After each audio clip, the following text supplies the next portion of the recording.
By the way, did we mention the cane sucks? Did we mention that? Sports Radio 560 WQAM Miami Fort Lauderdale presents The Neil Rogers Show. To talk to Neil, call 567-0560 toll free for Dade and Broward or pound 560 on your cell phone. The opinions of Neil, his guests, callers, or anyone else on the show do not necessarily reflect those of WQAM, Beasley Reed Acquisitions, or the Beasley Broadcast Group. No. Now, Neil Rogers on Sports Radio 560 QAM. I want to bang you in the butt, honey.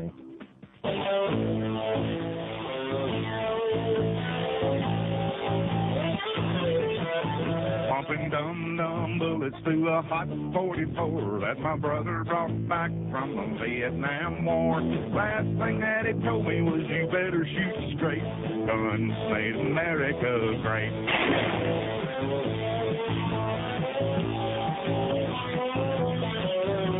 A semi-automatic with an infrared scope can come in mighty handy when it's getting hard to cope. When the neighbors start complaining and the hours getting late, guns made America great.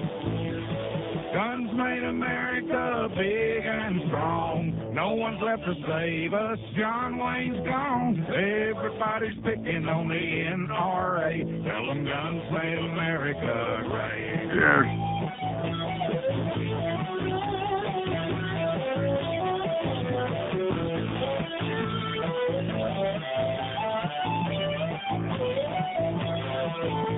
If everyone wore pistols, the rate of crime would drop, and we could all sleep easier. No need for the cops, so let's get armed and dangerous before it's too late. Guns made America great. Oh! Guns made America big and strong. No one's left to save us. John Wayne's gone. Everybody's picking on the NRA. Tell them guns made America great. Guns made America great. Oh!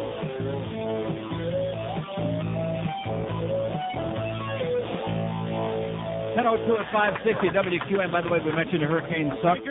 Yeah, they suck. Game's over. They lost, and now we move on with life, okay, instead of being like a bunch of little overgrown children. By the way, I had many confirmations off the air, of course, of what I was talking about yesterday and about fraternities and locker room and all of these things and these initiations.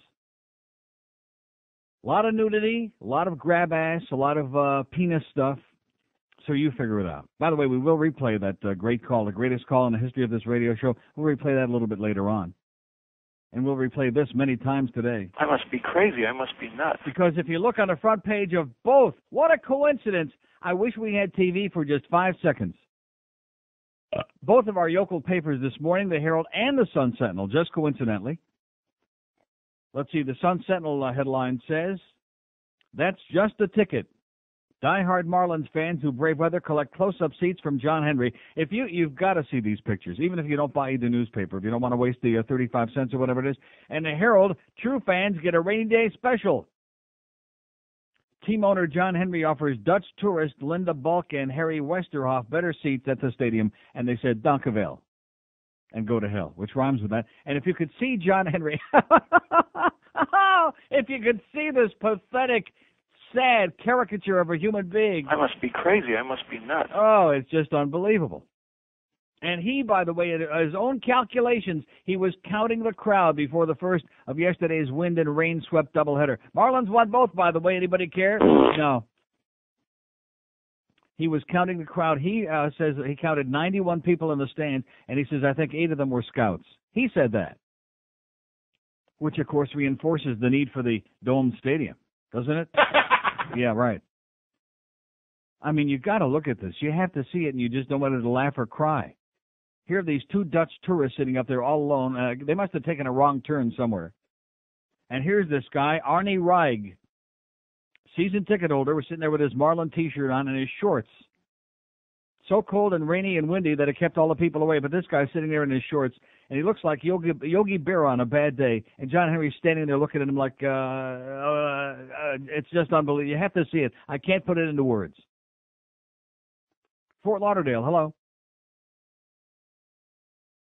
Oh, you didn't reset the phone? No, I didn't. Oh.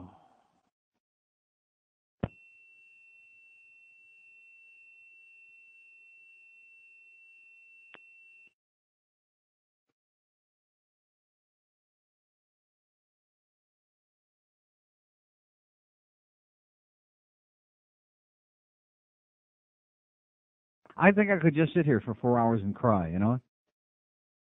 For the first time, how long has it been since I actually sat down here and within like 2 minutes had a bunch of calls sitting there waiting? I have no idea what they wanted, but nevertheless, there were some people there, some living and breathing people. And then we can't get the calls on the air because we have to fart around with the phone system to get it on the air every day. Because we can't get a goddamn answer about the phone system in here. And you want to know why? Because nobody cares. My lawyer doesn't care, right, Norma? The general manager doesn't care. The program director, who's too busy rewriting the same memo 15 times, he doesn't care because he's got about as much clout as a frog's fart, okay? Nobody cares. The chief engineer, he don't care because it might require a little bit of work, a little effort on his part, a little arm twisting to get something good in here. God, does this get old and stale and tired. So I guess the guy in Fort Lauderdale's gone, huh? Here's Margate. Hello. Hey, Neil. Yes, sir. I just want to call and thank you for the tickets for yesterday's game. Yeah, how many people were there last night? I'd say there was about 9,000. Yeah. Give or take a couple hundred. Against Tampa Bay and wind up losing the game. Nice penalty there, Robbie. I heard parts of the game. Yeah, it was an interesting game on the Panthers' part. They just kind of self-destructed in the last 6 minutes of the game. 9 power plays. They couldn't stick it into an empty net even, and then Tampa Bay winds up on Robbie's major penalty, tying and getting the winning goal, and then an empty net goal at the end. Nice going there, Robbie. Yeah, that was pathetic. I'm starting to get real nervous about this Pavel Bure stuff. About now he's been cleared to play, but not until opening night. Oh, that's interesting. Yeah. Listen, I'm all for holding him out of the exhibition games. There's no point in taking a chance of getting him injured in the exhibition games. But the way they're talking about him, he sounds as fragile as a goddamn, light bulb. Yeah, well, I just want to thank you. They were great seats. I've never sat that close to the ice before during a game. And right. Oh, you got my seats for the game, right? Yeah. Uh-huh. And it was really interesting. I took my boy there for his 7th birthday. Great. And he had a good time, and we really want to thank you. Excellent. Well, thanks for calling. Thanks, Neil. See you. See, there's a good guy, calls to say thank you and we had a good time. Even though they lost again, and they keep losing all the exhibition games, even though they don't mean anything, but you don't want to keep losing every day, especially to Tampa Bay. It's really ugly. You just sit and you keep looking at these pictures of John Henry in this empty stadium. I mean, you look at this scene. He looks like a tour guide in the middle of the desert somewhere. He's standing there pointing like, way over there. Go sit over there, way down there. Pick your own section. Pick your own nose. Pick your seat. Yeah, it's pick your seat day. Oh, and by the way, speaking of pick your seat day, since we're so, this big controversy is heating up again about, should we come up with some more money for John Henry so those 91 people can have a nicer place to go see a ball game? They're having another pick your seat day. I heard Jiggs McDonald talking about it last night, and Randy. They're having another pick your seat day at the Mac Arena this Saturday. Pick your season tickets day. Because they're desperate to sell season tickets. Because season ticket sales for the Panthers are way down. Even in that beautiful palatial Mac Arena there, it's very safe. It's a wonderful neighborhood. There's tons of parking. It's easy to get there. And we were packing the place night after night last year. But you know something? The novelty wears off. And unless you give the people a real quality product, guess what? Especially at these ever-increasing prices, they say, we don't think we're coming back. Not very often anyway. And certainly not going to give you all that money up front for season tickets, especially when it may turn out to be another disaster. Isn't that something? People have got some nerve, don't they? They actually want some quality, some entertainment for their money. I thought we're just supposed to hand the money over to these multimillionaire and billionaires. That's the way they look at it. Just give us it's kind of like the QAM mentality. Just give us your money, baby. We're not going to, spend a whole lot of money. We're going to get away with spending as little as we possibly can. And if we don't give you a quality product, too bad. Look what a nice place you built for us. Yeah, that's right. Look what a nice place the taxpayers. And now Fort Lauderdale, by the way, is starting to make rumblings, which I'll get into in a moment. Great article in the op-ed page again today in the Herald, no less, by Max J. Castro. No relation. Senior research associate at the U of M's Dante Facel North-South Center. He says spending big bucks for a baseball stadium is nuts. Nice going, Max. Second day in a row, or 2 out of 3 days. That the people who write for that newspaper got more sense than the goddamn editorial lunatics and the people that are trying to manipulate your mind and squeeze money out of your pocket, the tourist pocket, somebody's pockets again, to build a stadium for a crazy man. I must be crazy. I must be nuts. Just look at those pictures, man. Take a look at the front page of both of today's newspapers, and you'll either pee in your pants or cry or both. I'll guarantee you there'll be a lot of moisture around. 10 minutes after 10 at 560 WQAM. Here's some... I am juiced up right now. Hi, Felicia. Gee, I love your dress, and your hair looks so shiny and manageable. Are you still shampooing with Head and Shoulders? Gosh, Chick, I stopped using Head and Shoulders a long time ago. I mean, honestly, who grows hair on their shoulders anyway? Yeah, right. So, what are you using now? Well, it's like Head and Shoulders, only without all those additives. It's just called Head. Let's tell them about it, girls. If you're tired of your old shampoo, frustrated and feeling blue, just remember what I said. You'll feel better if you get some Head. Wow! Where can I get Head? Lots of places, Chick. You can stop by my place later, and I'll be happy to give you some Head. In 15 minutes, I'll have you shampooed, styled, and blown dry. Gee, you don't miss a lick, do you? Head sounds great, but is it expensive? Not at all, Chick. My brother says there are places downtown where you can get Head for less than $10. Golly, at that price, everyone should be getting Head. That's right, Chick. When you say Head, you said a mouthful. Hi, I'm Dr. Raymond Filati from Frigamall Industries, here to tell you why you should get Head.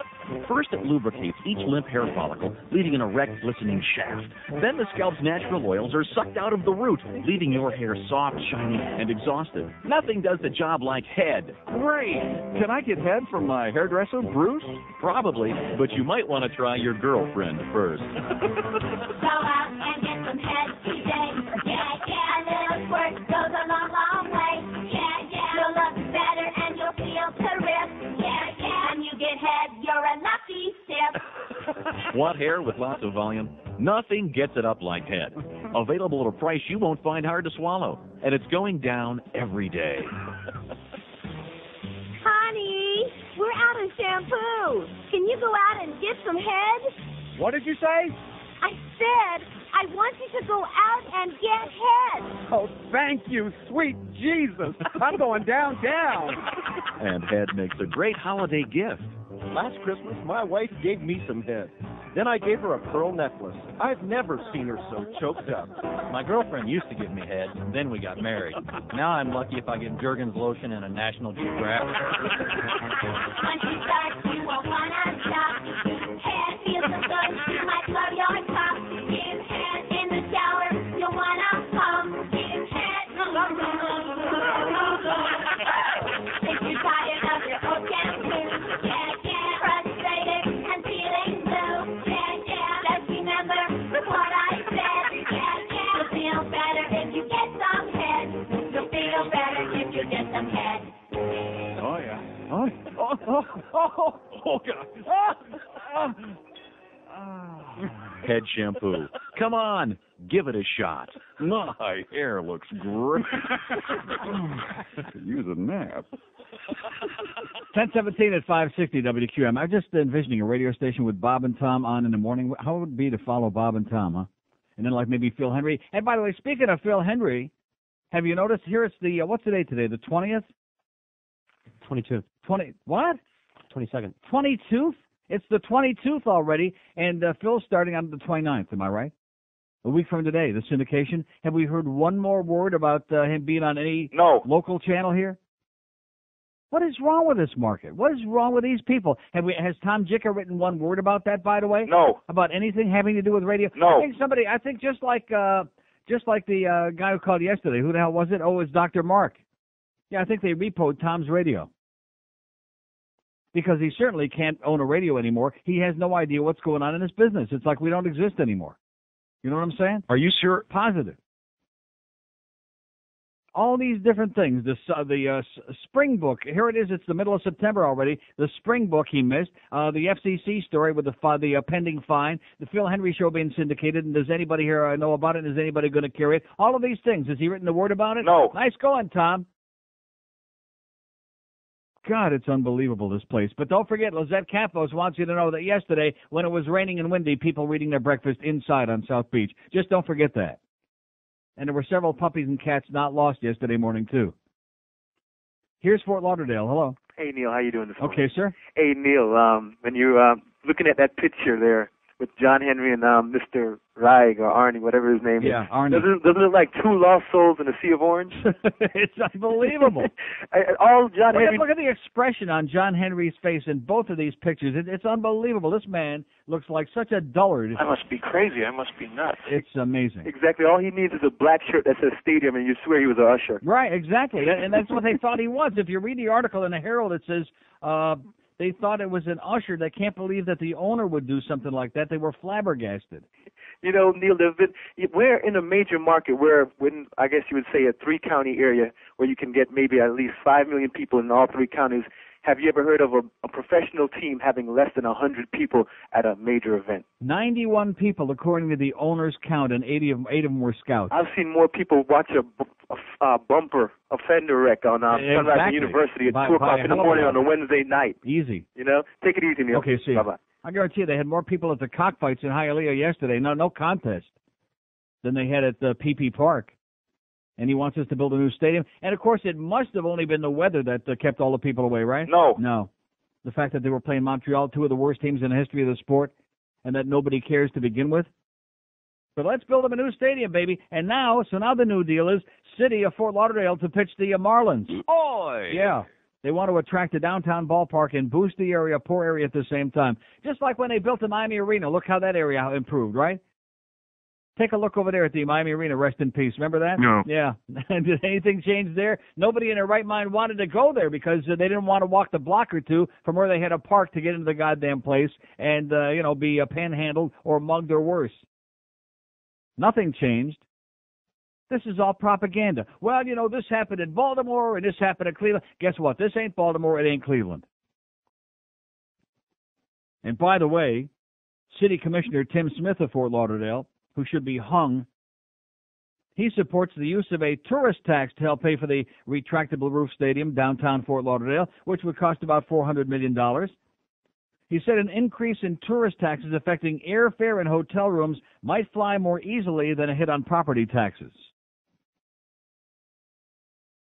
In other words, let's concoct another tax, even though, and here's the article on the front page of the Herald about all these kids. They got more kids than ever in the schools in Broward County, and they got all these kids going to portable classrooms, by the way, and they're debating how are they going to pay for the new schools, et cetera, and so on, and where's the money going to come from, and the cheapest is going to have to be best. And let me say it again, this article by Max Castro in the Herald, which I'll read a little later, right on target. You have to be out of your mind with all the different needs in this town, with the city of Miami verging on bankruptcy, and in spite of that fact, we got a whole bunch of politicians down there, clamoring to have it downtown, including the Herald. Anything to clean up a toilet where nobody in their right mind wants to shop or go or do anything. It's criminal. And yet here's a bunch of assholes in Fort Lauderdale, some of the commissioners again, starting a big song and a dance. Oh, yeah, let's court this guy. The city would swap properties on Andrews Avenue with a vacant land on Northwest 7th Avenue. I don't want to let the right opportunity go by us, Smith said. We're going to have to step out and be aggressive, right, and stick our hands in somebody's pockets to get money so we can build this loser a goddamn stadium. If you want to see the look of a loser, I don't care how many millions this guy's got, just take a look at these pictures on the front pages of the newspapers this morning. And, of course, both of the articles talking about, well, what a great guy he is, the most down-to-earth guy. He's a millionaire, but he's out there giving these people wonderful seats. Like this is something special he's doing. They should have been out there with a goddamn, with a six-pack of beer, with free lunch, dinner, snacks, put them in a goddamn suite somewhere. That's what they should have done. Put them in somebody's skyboxes in the suites inside so they didn't have to freeze their ass off. Wined them and dined them with champagne, caviar, and Chateaubriand. That's what they should have done for the 100 or 200 people that actually showed up. Then they said there was all of 1,000 people there maybe by the time the second game started around 7 o'clock. I mean, this is a joke. And they're trying to use this as propaganda to tell you because the weather was so inclement and the rain and the wind and the tropical storm, that's why there was almost nobody there. Well, sure, if it would have been a nice day, there'd have been a few more people there. Maybe 2,000, 3,000, 4,000, maybe. And we're going to spend $400 million of public money or somebody's money to build a stadium so that a few thousand selfish assholes who have no life can go there and watch a minor league ball game. And that's what it is. That's why, by the way, there's no interest this year in Sammy Sosa and Mark McGwire like there was last year, because everybody knows that they're playing with a golf ball. That's what it said last weekend in one of the Toronto papers. One of the sports writers said they might as well be playing with a golf ball. That's how tight the baseballs are wound, and that's how ridiculous it is that all these guys are hitting all these home runs. Jay Bell, 36 home runs. Powder puff hitter. They're not fooling anybody. It's a desperate, dying sport. And they lucked out last year with a home run race, which people aren't getting sucked into this year because they realize how cheap and meaningless it is. And number two, they were lucking out this year. And guess what? Atlanta last night, big first game of 6 games left between the Mets and the Braves, which I watched most of it, by the way. Nice going, Chipper. Thousands of empty seats there in Atlanta. They had 43,000, but not anywhere near a sellout in Atlanta, where they don't even sell out all their playoff games. And, of course, where they got that new Turner Field, where they keep building more and more new stadiums and facilities, and they got the new hockey arena, which wait till you see how many people the Trashers got next season. Here's a mobile in Miami. Hello. Neil. Yes, sir. Hey, how you doing? Listen, I got a question. Who's paying you? I mean, honestly, when the Panthers built their new arena, you were all very much for that arena. No, I was not. You were. You went up. No, I was not. Sir, this is old and tired. Old and tired. The same old crap. Who's paying you? John Henry put you up to make it. This is the same call. How many times have I had that call? Let me say it again. I wasn't in favor of anything when it comes to tax money, but I said as long as they're going to build it, and they will do it, put it on the sawgrass because it's right by my house. I was honest about it. I was selfish from that standpoint, but I'm not in favor of the public monies being used to build anybody a stadium or arena. Nobody's paying me off. That's my goddamn opinion. And you know something, sir? If you go out and ask anybody with a brain, they'll give you the same opinion. And like I just said only moments ago, they're having real problems selling season tickets for the very Panthers that you're talking about in the same arena you're talking about, in that beautiful palatial $200 million arena. You know, it's beautiful and it's new and it's modern and it's brand spanking and it's comfortable for most people except in the narrow seats, et cetera, and so on. And you know something? Unless you put something really good in there, most people don't want to pay through the nose to go see it. That's the bottom line. So you can, again, same old thing. Don't give me any facts. Don't give me any logic. Attack me because you don't like what I'm. This is probably one of the 91 people who was there yesterday, this asshole. You can smell it. He's an asshole. 26 after 10 at 560 WQAM. I must be crazy. I must be nuts. Coming soon to a theater near you. Every male celebrity who's ever shown their butt. Featuring hundreds of A-list actors with one thing in common. A great set of tight puns. Jeffrey Lyons says, I've never seen so many butts before in my life. Roger Ebert calls it a non-stop butt fest. Tom Cruise, Bruce Willis, Sylvester Stallone, Kurt Russell, Antonio Banderas, Dennis Franz, Michael Douglas, Brad Pitt, Arnold Schwarzenegger, Kevin Bacon, Keanu Reeves, and nearly 350 other butt cheeks. If you only see one posterior this year, make it every male celebrity who's ever showed their butt. Playing soon in selected cities. Check local listing for the rump nearest you. 10:31 at 560 WQAM. We had a whole bunch of people on there. We had about 20,000 calls online waiting. Now there are 2 left because obviously what they had to say was very important.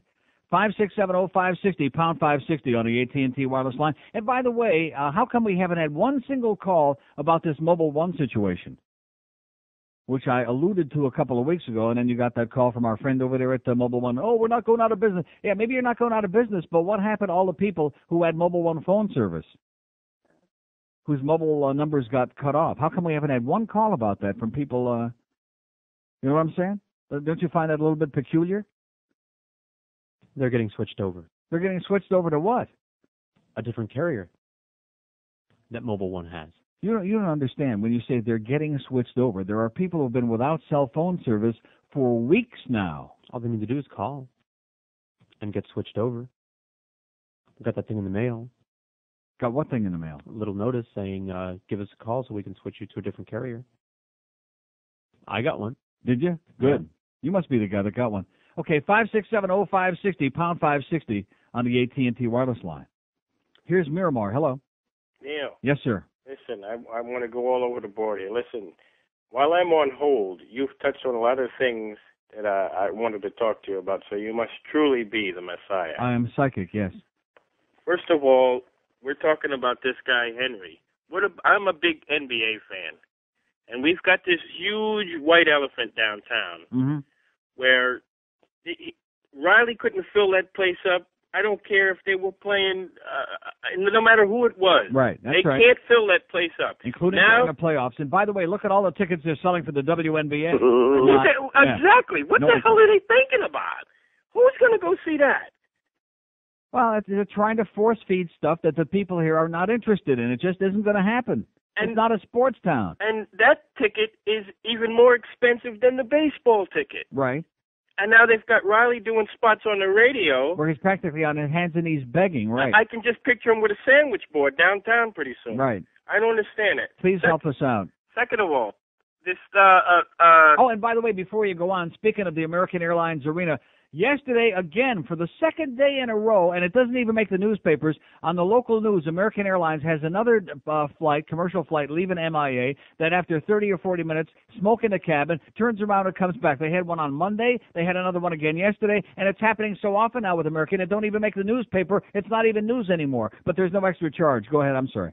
Well, they need to leave out of Perry Airport. That makes a good connection right there. Phil Hendry. Yes. I have an idea. Okay. And everybody's going to love this. Yeah. Take these effing ball games that come on QAM that keep cutting my Hank show off. Put them down the dial on Rowan and Martin's Waffen. Yeah. And put Phil Hendry on there. I mean, anybody can understand that this guy's, all right, he wants to sell tickets. All right, go down the dial. The same amount of people who are listening to that station are listening to the game. Right, that's right. You know? Third of all. Couple hundred. I mean, if they had 91 people in the stands yesterday, you can just imagine how many people we had listening for hours and hours that went on here yesterday. I mean, till 10, 11 o'clock at night. There used to be a comedian. I don't know what happened to him. He fell right off the face of the earth. A guy by the name of, he's a Jewish guy, Wolfberg. Dennis Wolfberg. You ever heard of that guy? No. Oh, my God. This guy he had red hair. Yeah. Used to. Well, I don't need to know his shoe size and the hair color, yeah. I don't know what happened, but he was a great, good comedian. I don't know what happened to this guy. He died. He died? Dead, yeah. George said he died. Oh, well, that's the reason why. And I guess that's why you don't hear from him anymore. All right, good deal. What does that mean, though? What does that... No, but I wanted to know if you knew him because... Oh, he's dead. Okay, thanks. Okay, 567-0560, pound 560. I thought it had something to do with what we were talking about, but of course that would have been ridiculous. Pound 560 on the AT&T wireless line. I'm sorry. I'm getting carried away. Here's a mobile in Fort Lauderdale. Hello. Yeah, Neil. Yes, sir. I'm on Mobile One right now. Yeah. I haven't received anything. Does this cover the Fort Lauderdale area as well as Dave? Yes. So how could I be using the phone right now? I don't know. Beats me. So in other words, evidently they weren't getting your service through Bell South. See, what happened is that everybody that they were, because they lease service from other companies, including Bell South, and they owed Bell South millions of dollars from what I understand, and still owe them millions of dollars. And as a result, Bell South finally chopped off all of those people who were hooked up to them. So am I getting free service now or what? I mean, Well, are you still getting the bill? I haven't gotten a bill in about a month and a half. Really? Yeah. I'd talk real quiet then if I were you. Well, no one knows who I am, right? Yeah. Okay. Thank you. Keep Bye. it that way, okay? Good move, pal. He got out of there real quick. Yeah, I just don't understand it. I don't get it. And of course, they were one of our sponsors, but nobody around. See, one of the things that happens in this place is that because there's really no communication whatsoever with anybody in this building, is that we can have a sponsor where, the owner goes out and it turns out to be an axe murderer and goes out and kills 30 of our listeners, and nobody here would ever tell us anything about it. They would just, the water Nazi would just come in one day and say, they called in and canceled, cross the spots off log or something like that. And that would be as much, that would be a lot of information based on the way this place operates. We'd find out nothing. So it's kind of embarrassing for me to have to come on the air here and ask the public what the story is with this, but I can't get a straight answer. Because, when you're doing business with people who owe everybody and their brother a hell of a lot of money and having all kinds of financial problems, including this radio station, by the way, it's not a great confidence booster. Here's West Palm Beach. Hello. Hey, Neil, how you doing? Pretty good, sir. I held on because I love you through the breaks. Yes. Anyways, a couple of things. First of all... Hey, listen, I don't know why anybody complains about the breaks on this show. We've only got 4-minute breaks on this show. Every other show on this station's got 8, 9, and 13-minute breaks. You tried listening to Howard, man. Well, those sports nerds, they hold on. That's the amazing part. My people, they just, we're not important enough anymore. Yeah, 20-minute breaks for Howard. Yeah. Jesus. Well, he don't take phone calls. Yeah. Well, a couple of things. First of all, for that douchebag that was busting your balls about you and the sports, who pays you? Yeah, I'm on the take, yeah. Yeah, I mean, how many times have you ripped your own station that pays you for sponsoring that, for, What am I trying to say? Anyways. For having all of this stuff hanging over our necks. Yeah, right. The Marlin thing yesterday was a classic example. We had 7 or 8 hours of broadcast time tied up on this radio station with stuff that there's no interest in, that nobody was in attendance at, that nobody is listening to. We're paying millions of dollars, and our sales department's got to waste a lot of time going out trying to peddle spots for that crap that nobody cares about. And here John Henry thinks that we're going to help him build a goddamn new stadium. Yeah, why would you listen to it on the radio? It's bad enough to see it. And then, by the way, we got 2 broadcasters who won't even look at each other, much less speak to each other, because the organization is so smart. They let the cat out of the bag so that Barry Jackass could write those 2 stories about how Joe Angel's going to get the axe. And so we got 2 guys there who won't even look at each other. That must have been a pleasant 2 games for them yesterday. Imagine. The last thing, Neil, as far as the schools and the taxes, I have 3 kids. All right, it cost me about $250 in school supplies to put the kids in school. Pencils, papers, glue, paper towels, soap. We got to buy all that stuff for the kids. Yeah. And we're supposed to pay for a stadium. Kids take soap to school? Yeah. Hand soap, paper towels, white beads. What are they doing with that? I guess to clean up after, like, art classes and stuff like that. I'm talking pencils, paper. Did you ever pay for that stuff when you went to school, your parents? Pencils and paper, yeah, but not soap. We didn't take soap to school, no. Everything, I'm telling you. God, now they take guns and switchblades and soap and paper towels. Condoms. Should I call somebody? They must be having a hell of a time. Yeah, go ahead. You golf players at Hollywood Billiards, you're douchebags. Okay, see ya. Okay.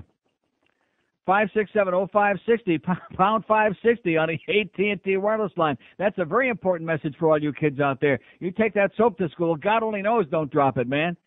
I wish I would have known that a long time ago. 20 before 11 at 560 QAM. QAM's got the coach. We've got a shot. We got a chance to be special. Jimmy Johnson Show with JJ and the Hammer. Fridays at 5, all season long. Here on Sports Radio 560 QAM. Oh, God, Neil.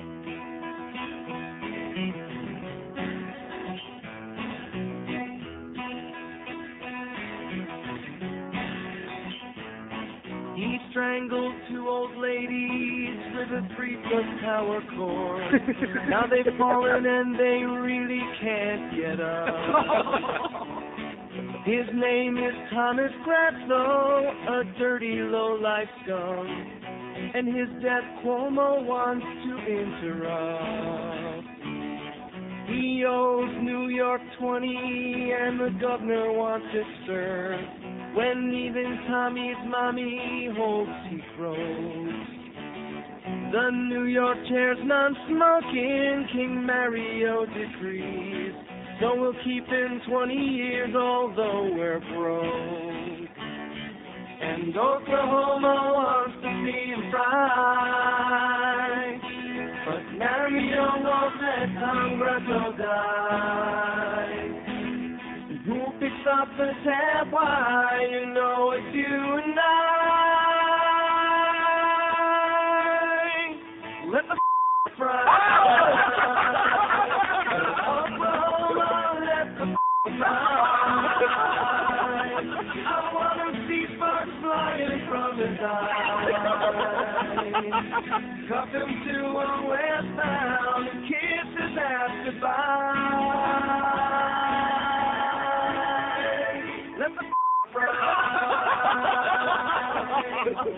We're talking about heavy bleeps, by the way. 1046. Yep. Let's have another one. 1046 at 560 WQAM. Here's a mobile in Margate. Hello.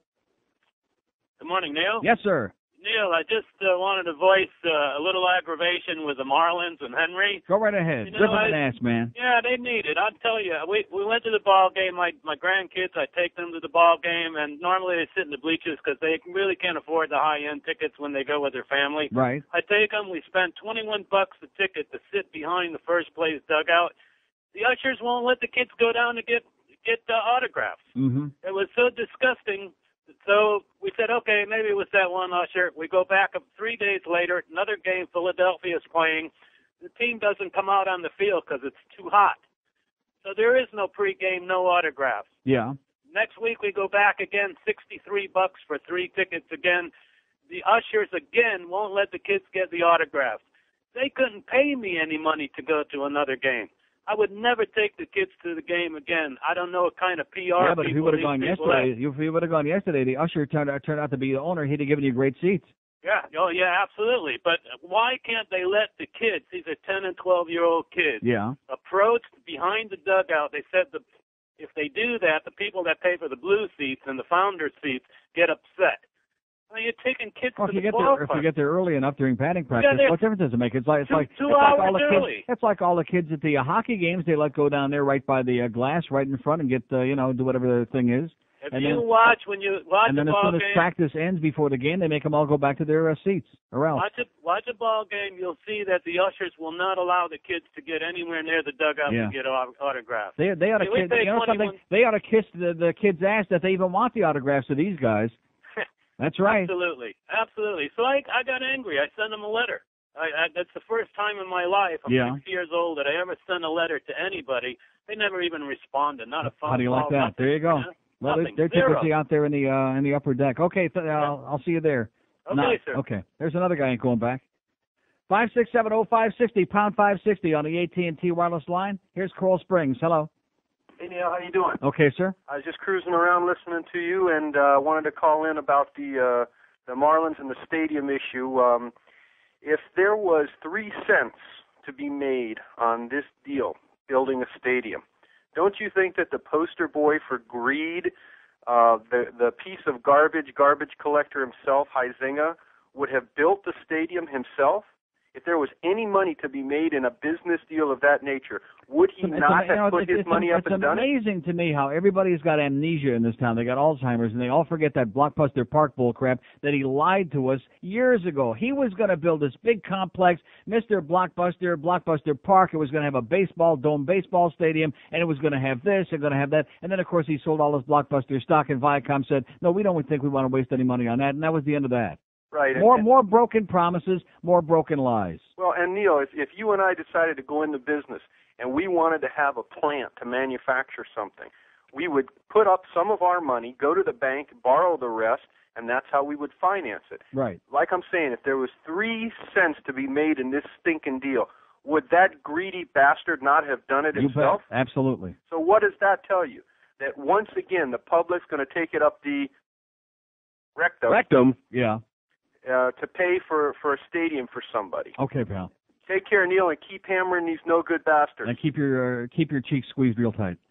5670560 pound 560. Because one thing we know about Wayne, he don't lie. And I'm going to tell you something right now, and you can mark it down.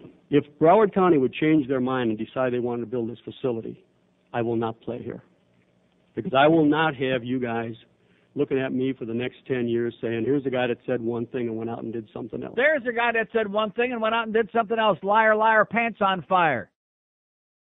They're all the same, baby. And this John Henry, I mean, you talk about a desperate PR campaign to try to take this schlumper of a guy who made all his money in commodities, by the way, big stinking deal, this schlumper of a guy, and make, he's a great guy. He really likes baseball. Big stinking deal, okay? I used to like baseball, too, before they all got so greedy. Before the fun was squeezed out of it. And I wasn't running around asking anybody to build me a goddamn stadium. But, I mean, to look at these pictures on the front page of the newspaper, it would be like if you just, and keep in mind, this is PP Park. This is a stadium that Joe Robbie built, that they took his name off of, and they probably took his pictures off the walls and everything else that had to do with him. This is a stadium that he went out and put the financing together for and didn't fleece the public to build it. And eventually his family paid a dear price for that, by the way, because of all the taxes, so they had to sell a whole operation. But nevertheless, and here's this guy wandering around in there and can't find any 5 people sitting together in the same place. It would be like if if you were in a goddamn Taj Mahal, if you had this gigantic palatial restaurant that somebody else built, and you took it over.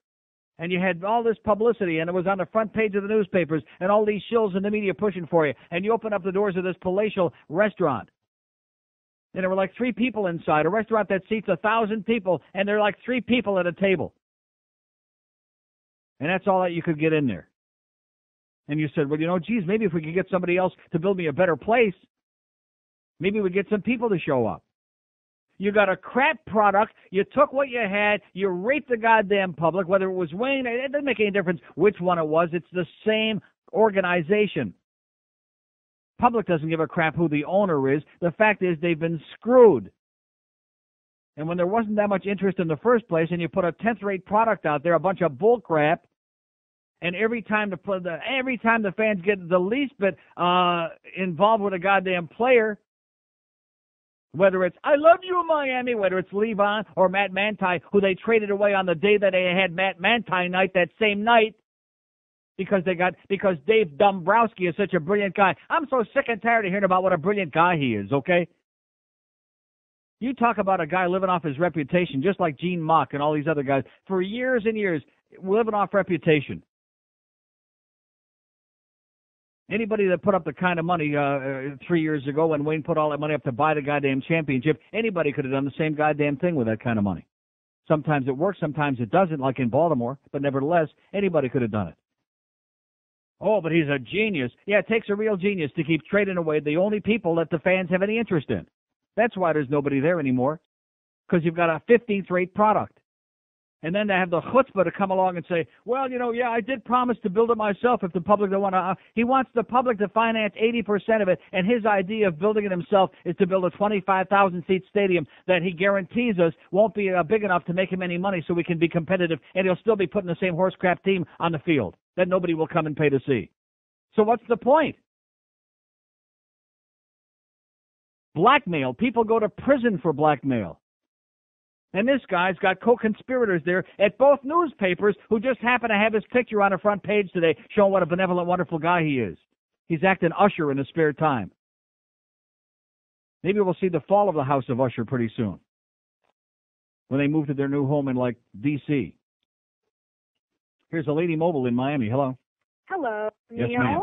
Yes, I am. Actually, there were a lot of us who wanted to call you about Mobile One, but we didn't have phone service, so we couldn't do it. That's what I was figuring. What happened was, the way I found out about it was I have two mobile phones, and my husband and I both have businesses, and we both do our business on the road.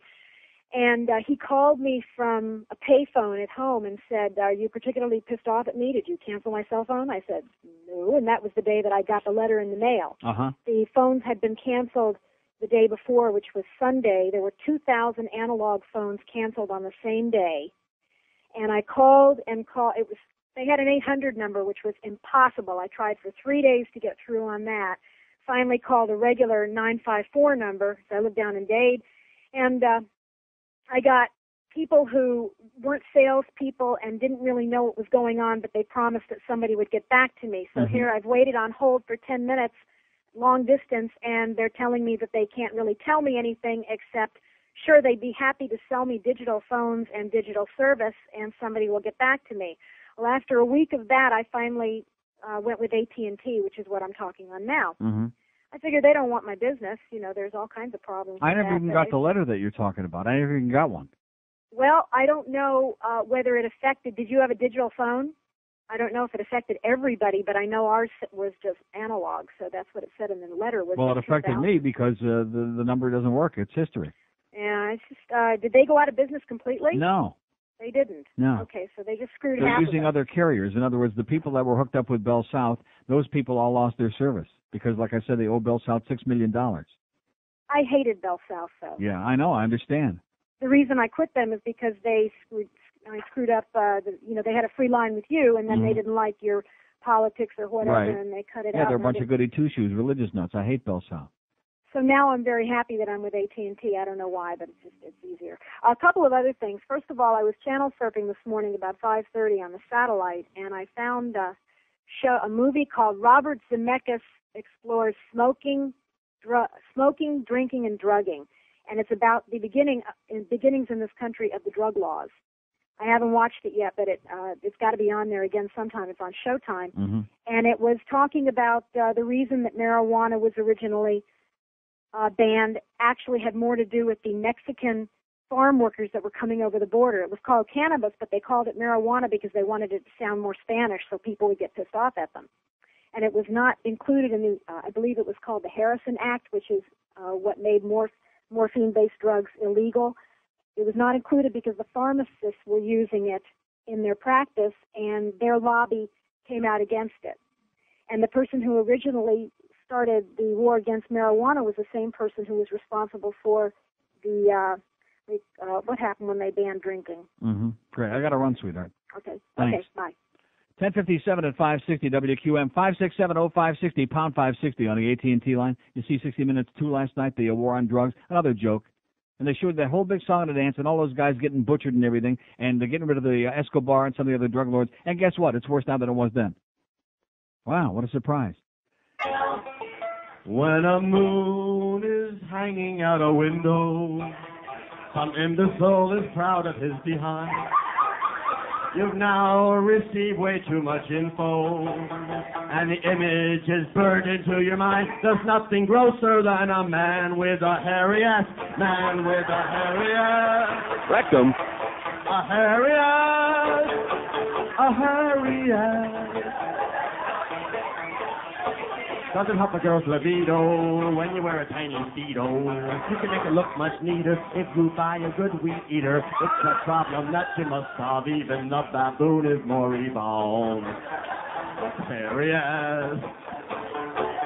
A hairy ass.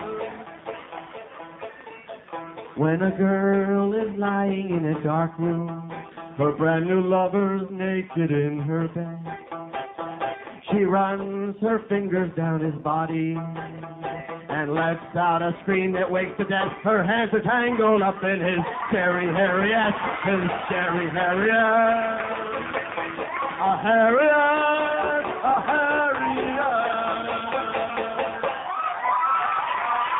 1103 at 560. You're welcome. WQM. We got Hank Goldberg at 2. We got Talking Baseball with Donnie B at 6. And the Marlins and the Expos again. Pre-game is at 6:30. The game at 7 o'clock tonight. As they keep doing it over and over again, this season will just never end, will it? Here's a mobile in Coral Springs. Hello. Hey, Neil. Yes, sir. Got some good news about people with DirecTV. Yeah.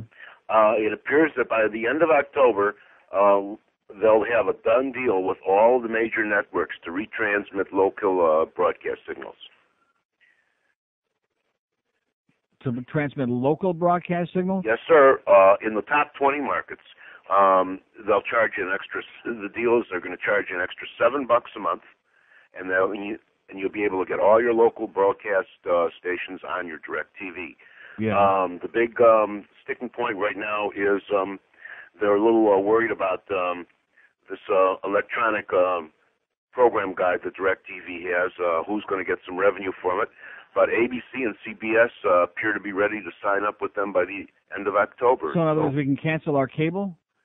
It appears that satellite will be on a level playing field with cable. Because then for another $7 a month, instead of paying $32 for the cable, for $7 you can get all your local channels and kiss the cable goodbye. That's according to DirecTV. Because anything else that's on the cable is on DirecTV. And I'm getting this from this week's Broadcasting Cable Magazine. Great. Thanks for the good news, pal. Okay. Excellent. Just say goodbye to Media One. Wouldn't that be a shame, huh? Okay, we got 600 open lines here. 5670560, pound 560 on the AT&T wireless line. Here's Hollywood. Hello. Hello. Yes, sir. Neil. Yes. Yeah, I'm a freaking visitor from L.A. and listen to your show. Got all your CDs. All right. All right, man. Buttloads at you. Anyway, Leo, one thing. Wrong show. I know. Neil, Marlins, no loyalty, no fan base whatsoever. It's a slash and burn operation. Yeah. That's what I'm thinking. That, too. Miami International Airport. Why isn't there anybody there that can call your girlfriend's name over the intercom that speaks English? Yeah. 5670560, pound 560 on the AT&T wireless line. How sad. How very sad. Here's Fort Lauderdale. Hello. But me? Yes, sir. Yeah, how you doing, Neil? Okay, can't hear you, though. Can you hear me now? Your phone is real bad. Yeah, I was wondering when they shipped you over to 560, what'd you do with all those old jingles you had? When they shipped me over? When you got a job over there. Jingles of what? You had a bunch of them from, I think, IOD and the real old stage, the real funny ones. We got them. Is there any way you could play some of them? Sure.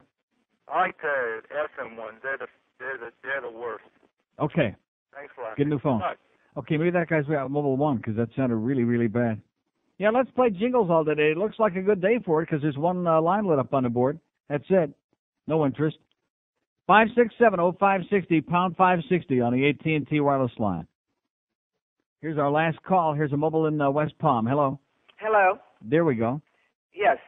I was calling. I got a phone call last night on a supposed survey for the Marlins. Yes. And I am a season ticket holder for the Marlins. And they ask a bunch of stupid questions, nothing of which you could explain or answer in any way except satisfied or unsatisfied. And they're asking about your sex life too now? Just about. Uh-huh. They wanted to know, evidently they knew I haven't been using my tickets and turned a lot of them in. And they want to know why I turned them in and not used them. And I explained that I sit home and watch TV now to watch all the boys they traded away rather than watch the Marlins with what's left. Watch everybody play for real teams, yeah. This is it. I mean, you know, these are like kids to me. And as far as a new stadium goes, I think you better worry about filling this one and not worry about building a new one. I mean, of course, I'm an old-timer, grandmother that takes my grandkids down. I wrote in the survey down there, I will not go into an area with my grandkids as a single woman at night. It's not safe. Pro player, I feel great. I cruise down the turnpike. Right, you drive right in. Drive right in. I can come out, get out, and drive right home. I'm not worried, but I'm not going to go in an area and walk with a bunch of little kids. Like downtown Fort Lauderdale, for example. I can't think of, other than downtown Miami, I can't think of any other place I'd rather be less. Well, that's true, and I don't know why they just don't go back to old-fashioned baseball and play baseball. I mean, I'm from Cleveland. I sat in those stadiums up there. I sat in football stadiums up there. Rain, snow, sleet, hail, that's part of the game. Right. And why people are so wimpy down here in Florida, they have to have a dome over their head. No, it's got nothing to do with wimpy. The fact is that there's no interest. People aren't going to pay good money to go see a crappy product. People sit for I've been at Dolphin games when it was pouring rain the entire game. I remember one year I thought I was going to get pneumonia at I think it was the San Diego game. It was unbelievable. But people will sit there with their ponchos on, or even without the poncho on, and get soaked if they're interested and if it's something that they feel is entertainment.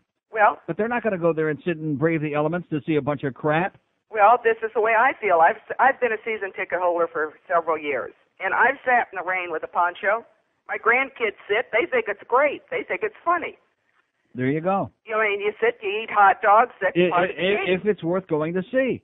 And I think that they've gotten away from, I think the reason it's hurt all of them, they've all gotten away from the old-fashioned baseball. I can remember going to games where the announcer announces everything. Now, they've got a board at either end. If you want to see the stats on the player, you miss the play because you're reading the stats. You're looking up in the air to games see. Where the announcer announces everything, the public address announcer never announced the game. When I used to go to the baseball games 30, 40 years ago, No, public address announcers never announced the game. Okay, sweetheart, get yourself some help, please. Oh, God. 567-0560, pound 560 on the AT&T wireless line. Please, please, get some cyanide. I'm ready right now. Reggie. Oh. Reggie? Mr. October! Is this really Reggie Jackson? Yeah, man. Now batting for the New York Yankees, number 44, Reggie Jackson. Yeah. Number 44. Yeah. You know, I heard one of Reggie's requests when he retired was to have a tape of Bob Shepard announcing his name over the PA. Is that right? That's right. Is that right, Reggie? That's right. That's right. That's a pretty good Bob Shepard impression we do. It's not bad. It's not bad. Can you top that? Do you do Shepard? Yes, I do. Okay, let's hear your Bob Shepard. Ladies and gentlemen, boys and girls, would you please direct your attention to the microphone near home plate? Reggie, that's incredible. Ladies and gentlemen, there are pictures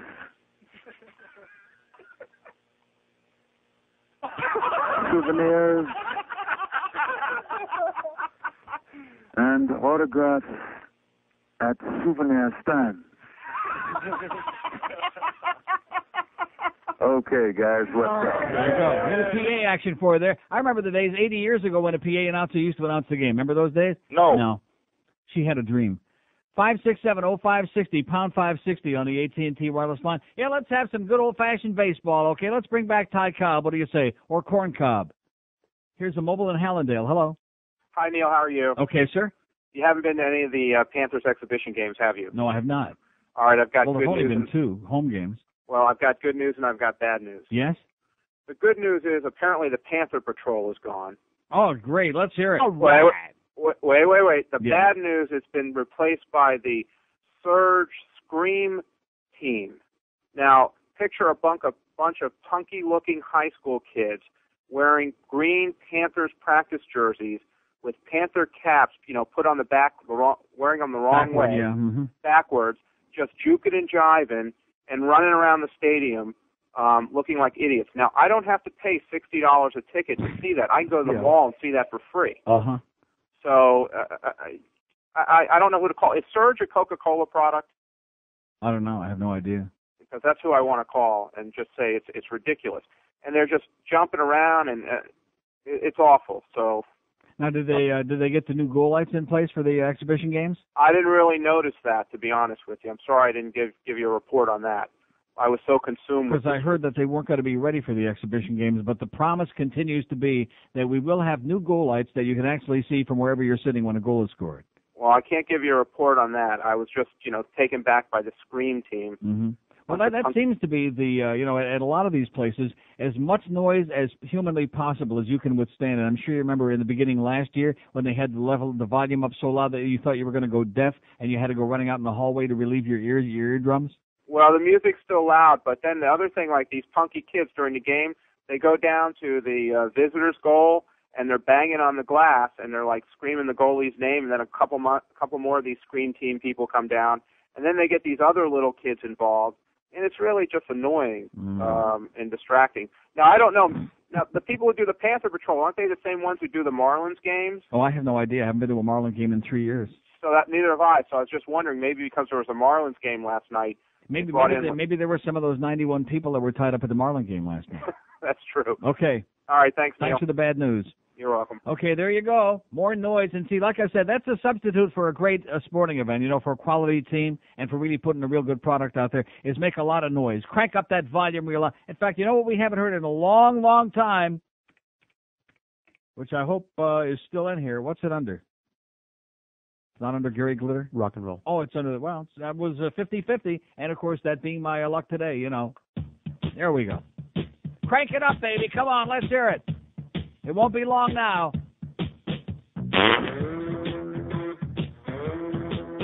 Kill him already, will you? So anyway, he's got these great porno pictures.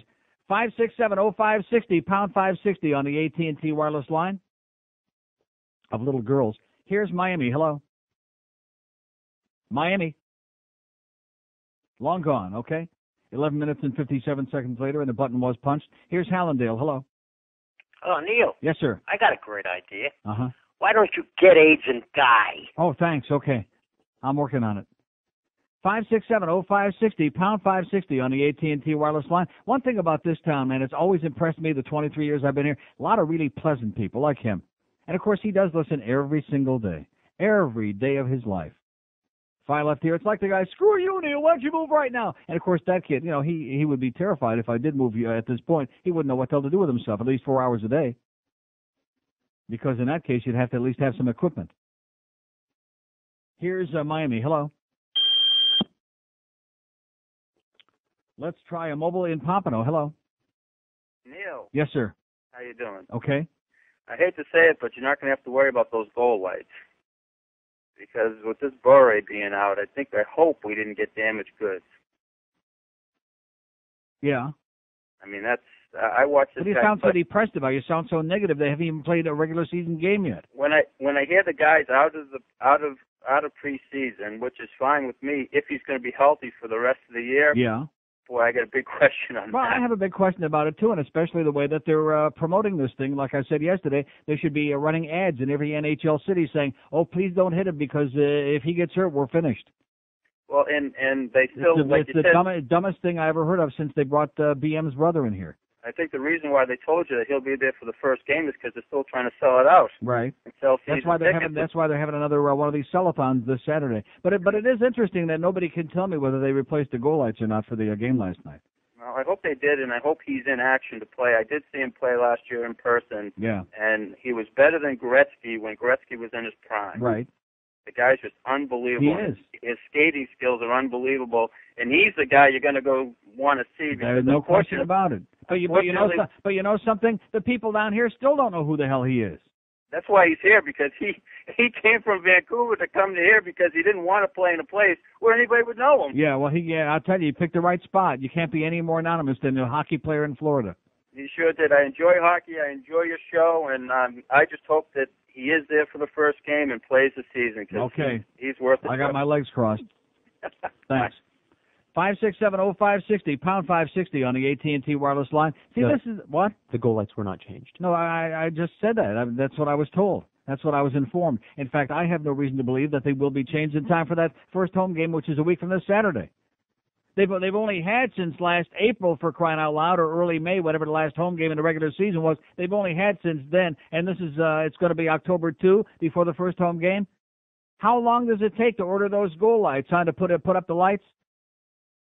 And like I said last year, only in Miami could you go through an entire season where most of the people in the stands couldn't see the goal light come on when a goal was scored, and I was the only person that cared about it. That's the best part. That's what kind of a great sports town this is. It was kind of like, oh, gee, are you on that jag again? Why don't you just get off of that already? We don't care. You're supposed to see the puck go in the net. Oh, is that it? Like at a football game, tell a referee to rest his arms. He don't have to put his arms up in the air for the extra point of the field goal. We can see if it went through the uprights or not. Even if we're sitting off like at a 180-degree angle, what difference does it make? They just don't care. They're so indifferent. The few who actually do show up, who will go there, who really don't understand what's going on anyway, they don't care.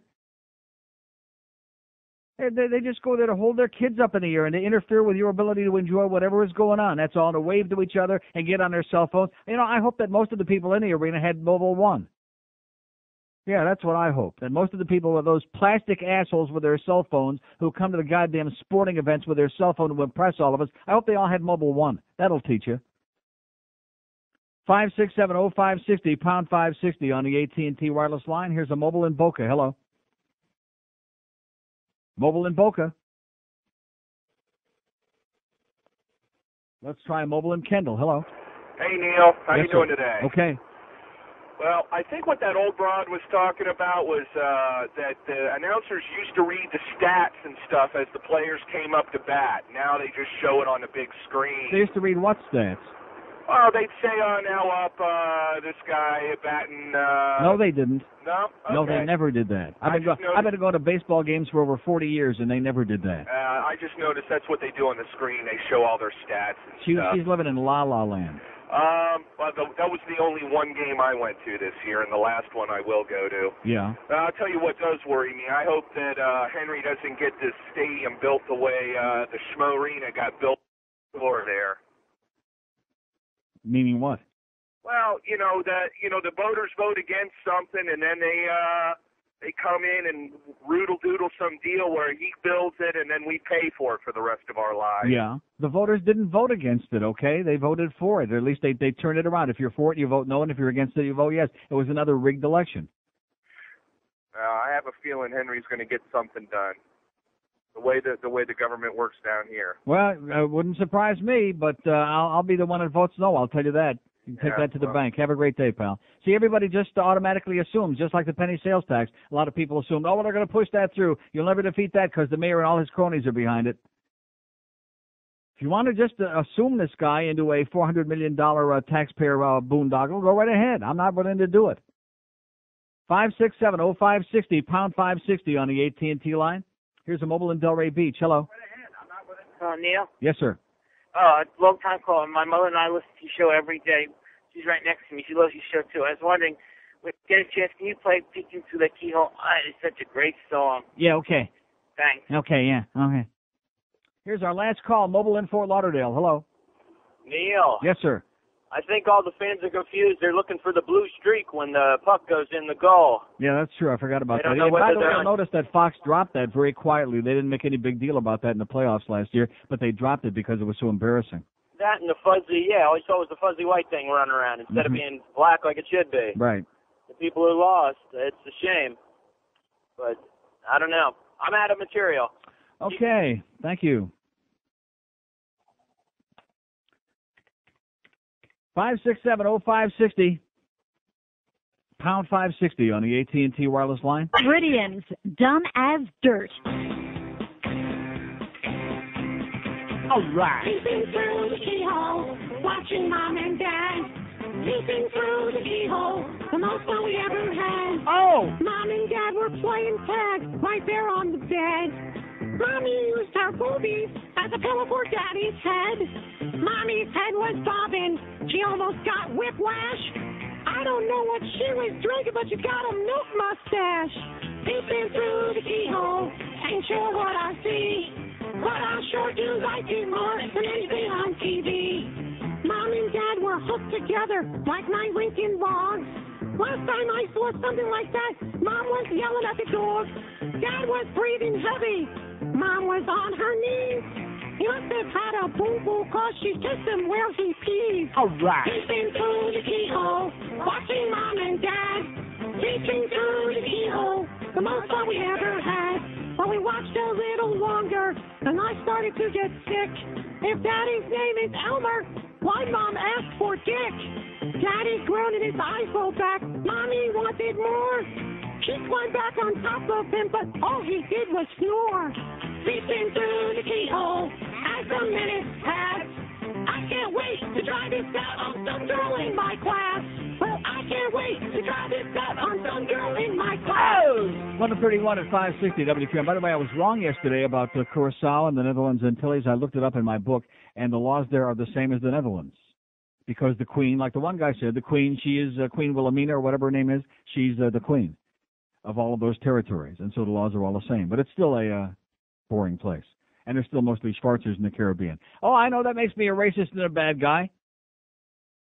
See, I don't understand all the obsession of going to the Caribbean. We'll have these beaches, you know, and you can go snorkeling, and you can do all of these things that you can do right here. Can't you go to the beach right here? So what's the attraction? I just don't understand why people who live in South Florida want to go to some place because of the wonderful beaches there. It just, I mean, Hawaii, I understand, because Hawaii is totally different. Even though it takes forever from here to get there, it's a long schlep, and it's very overcrowded if you go to Oahu, but nevertheless, it's totally different. 567-0560, pound 560 on the AT&T line. Here's Davey. Hello. Yes. I'm sorry, Neil. Don't be sorry. Okay. Believe it or not, I called Jim Smith, and he had the courtesy to return my telephone call. Yes? And his idea is to revitalize the downtown Fort Lauderdale area. Yeah. That's what his plans are. He says he's there for the poor and impoverished people. Oh, yeah. So he wants... Just like the Miami Arena helped that area become what it is today. Well, that's what I just told him. A toilet. And his idea is to have a stadium built there. Did he give you any ideas how people are going to get there? No, I didn't ask that question. Oh. I just told him I was vehemently against it. I opposed the stadium. He wants to put up some hotels, and he said no money is going to be used from outside the area, only tourist tax dollars that go into Fort Lauderdale. Mm-hmm. And you had just mentioned about the beaches. He says, you know, the beaches are free in Fort Lauderdale. I says, I thought I always paid for parking when I went down there. He says, well, if you go a little bit further north, it's for free. So I said, in other words, now you're going to charge the people to go to the beach. His thing is... See, his timing is really bad because the Hotel Association in Dade County, the Greater Miami and Beaches Hotel Association, just a week ago Friday passed this resolution where they unanimously voted to allow one more penny of their hotel tax or sales tax to be given to build any more arenas and stadiums. And again, one of the reasons being that only 0.5% of all the tourists who come here go to any of these events. Why should they keep building stadiums? That's why I asked him. And what did he say? I said, what's wrong with Joe Riley Stadium? That's right down the road. Yeah. He just wants to revitalize the Fort Lauderdale area. He says he's been living there for 15 years. He's in the middle of an impoverished neighborhood, and he wants to do reconstruction. That's his idea. And to use. So why don't they just come up with a grant, with a master redevelopment plan? In fact, the article that I'm going to read here talks about the fact that in Baltimore, for example, they already had these things in place before they built any stadium. In fact, that's in the article about the Fort Lauderdale deal. And Commissioner Jack Latona says cities like Baltimore already had revitalization plans in place before there was any new ballpark plan that came along. Well, I guess Smith is trying to put the horse before the horse, right? Right. Okay, Pat. That way. Thank you. Thanks for the effort. Right. Oh yeah, we're going to build a stadium. There's no way to get there. You can't get there now, for crying out loud. How are you going to get 40 or 50,000 people? Where's the traffic going to go? Off Andrews Avenue there. Is there any way to get there? No. No. So Max Castro, Ph.D., is a senior research associate at the University of Miami's Danny B. North-South Center. He writes an op-ed piece in the Herald this morning. Spending big bucks for a baseball stadium is nuts is the headline. He says if there's one lesson that Wayne Huizenga and his minions taught us when they dismembered the 1997 World Series champion Florida Marlins, it's that baseball is business and the rest is bull. Business in this turn-of-the-millennium global market is about maximum profits. To make maximum profits, you do what you need to do, downsize, outsource, innovate. You sell your best assets, Bonilla, Alu, Conine, Adios. You move your base, Silicon Valley, here we come, meaning the Herald, of course. In business, good intentions may fade, promises may be forgotten as market conditions change, loyalties can be flexible, an owner may be replaced by another with different ideas and commitments, the players die, but profit is immortal. Let's remember all of this before the long-suffering people fall for new Marlins owner John Henry's kinder, gentler act to the tune of $320 million for the new $400 million baseball stadium for the team. Let's resist being seduced by the good cop, white hat, nice guy image. Above all, let's not succumb to that baseball is an affair of the heart pitch. If baseball is an affair of the heart, we've already met the Aztec priest bearing the stone knife. We've seen his handiwork, and we know that although he may take on different guises and disguises, he still can come out again any time and rip our hearts out. So let's not put our little hearts or our purses out there one more time for the taking.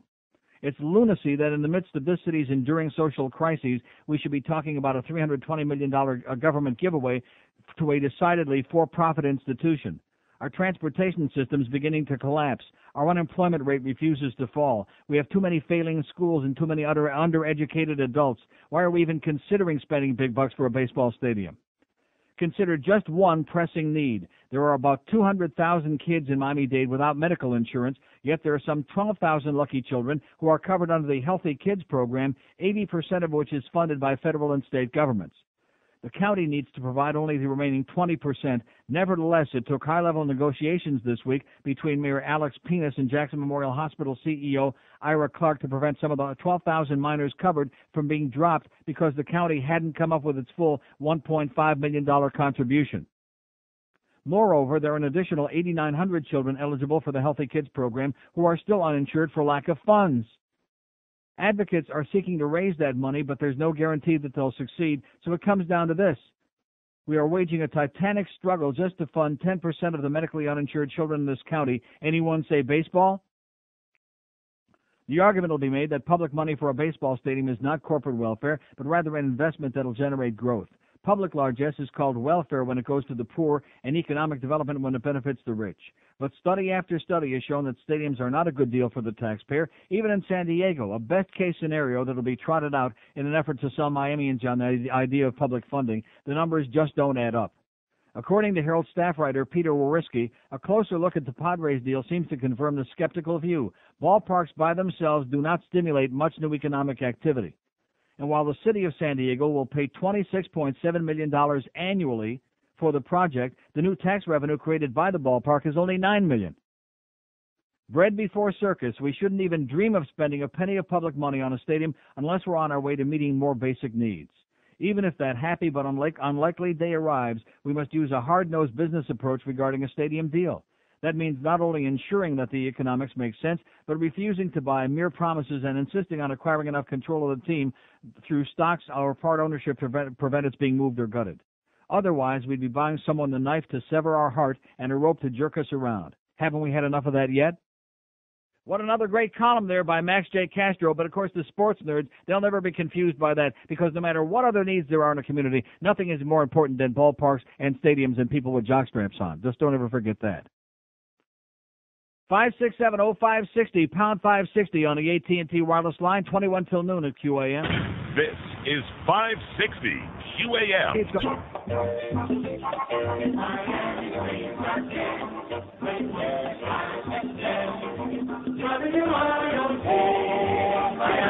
For a long time, I was a lonely virgin. That's right. For nearly 30 years, I had never known the rapture of connubial bliss. Until one day, like a bolt of lightning, it hit me. Fat chicks, they're easy. Men all across America are realizing the benefits of fat chicks. Not nearly as picky as those found on the covers of magazines, fat chicks are yours for the asking. Forget fancy colognes. I just smear myself with the scent of Twinkie and they come a-running. Fat chicks, jump in today. Just take a look down at the glass there right by the, when you're at the Mac Arena next time, when the players come out to practice. Just take a look at the porkers right there, Petunia and all our friends. 16 before noon at 560 WQAM, the Hank Goldberg Show at 2. We got more Marlins baseball tonight. And by the way, you notice, other than the attacks against me, you must be on the payroll about the stadium issue. We don't have anybody giving us one good reason why that money, anybody's public money ought to be spent to build it. Not one. And you want to know why? Because there aren't any. 567-0560, pound 560 on the AT&T wireless line. 600 open lines, no waiting right now. Here's Coral Springs. Hello. Hey, Neil. Yes, sir. How you doing? Okay. Hey, my take on this John Henry gig with the new stadium is it's not for anybody in South Florida. It's for John Henry, so he can bring his friends down and say, look at my beautiful new stadium. It's always going to be his, and it's always going to be for his friends and for all his rich buddies. Hang out and look rich. Yeah. Well, he can do that now. He's on the front page of both newspapers this morning. Yeah, but he can't call it his stadium. It's not his yet because we haven't funded it yet. The fact is he's going to be losing his ass in this stadium, and if somebody builds him one, he'll make a lot of money, just like Wayne is doing in the Mac Arena now. He's making a fortune in there. And only one person on an elevator at a time when Wayne's friends come in. So it's only for Wayne and his buddies. Let me say it again. He's making a fortune in there. Is he? Yes. And have a great day. Okay, one call left on the board, 567-0560. It's just like yesterday, you know. I left here, and it's like you have this schizophrenic personality, knowing that I had a great show yesterday. In fact, several people commented that on my part, you know. But again, squeezing and trying to wheedle. Thank God for that one call that we got yesterday, you know. Because other than that call, that was the only thing that stimulated any kind of response at all, because they're all in the closet. Here's a mobile in Boca. Hello. Yeah, hi. How you doing? I'm doing okay. Well, you know, I wanted to talk to you a little bit about this fraternity business that you mentioned. And I just wanted to ask you, do you have any best friends, and how long have you had those best friends for? Well, what does that mean? Well, it means... What does that have to do with this? It has to do with... Everybody's got best friends. I mean, if they have any friends at all, sure. It has to do with a fraternity, and not necessarily taking showers or all the other hazing and whatnot that goes on, but it has to do with hanging out with a bunch of guys. I have two best friends. One is straight, one is gay. I've never had sex with either one of them. I've never seen either one of them naked, nor have any desire to do either one of the above. Okay, in a fraternity... Don't take showers with them. Don't snap towels at them. All right, in a fraternity house, we don't socialize by taking showers together. If a guy takes a shower and the other guy's got to go to class, he goes in the shower as well. It's not a question of socializing in the shower. No, I'm not talking about socializing in the shower in fraternities. We're talking about hazing and initiations in fraternities and group sex. I'll tell you about hazing and initiation.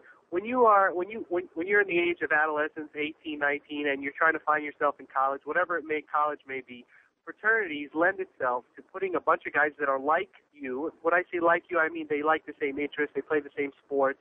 They're a group of guys together that automatically, for some reason, I can't explain why, become your good friends for life. Now, when you have a good friend, and like I mentioned to you, when you have a best friend or someone who's a good friend of yours, you share experiences with them, and part of becoming you mean sexual experiences? No, well, it could be two guys on a girl. It could be two girls on two guys. It could be in the bathroom, 4 guys taking showers with 4 girls. The experience, sexual or not sexual, is irrelevant. No, it is not. It's not irrelevant at all. Of course it is. No, it is not.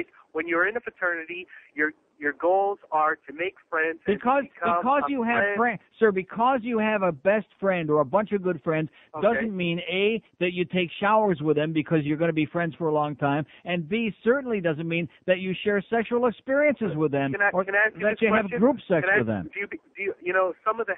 I belong to a health club, and in the health club that I belong to, it's a completely heterosexual health club. Yeah. But the shower is a shower with 6 stalls on it. Now, do you think that I become part of that health club so that I can work out with guys and then go take showers? I have no idea. Only you can answer that question. Okay.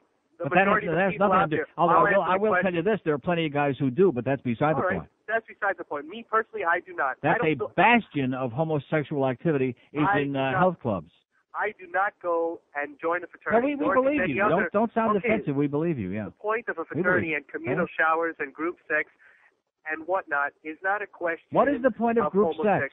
The point of a fraternity and hazing, and the point of becoming what is close the point to one of another. hazing? What is the point of making What is the point of making the young kids get naked? What is the point of that? I'll tell you exactly Please. what it is. Uh-huh.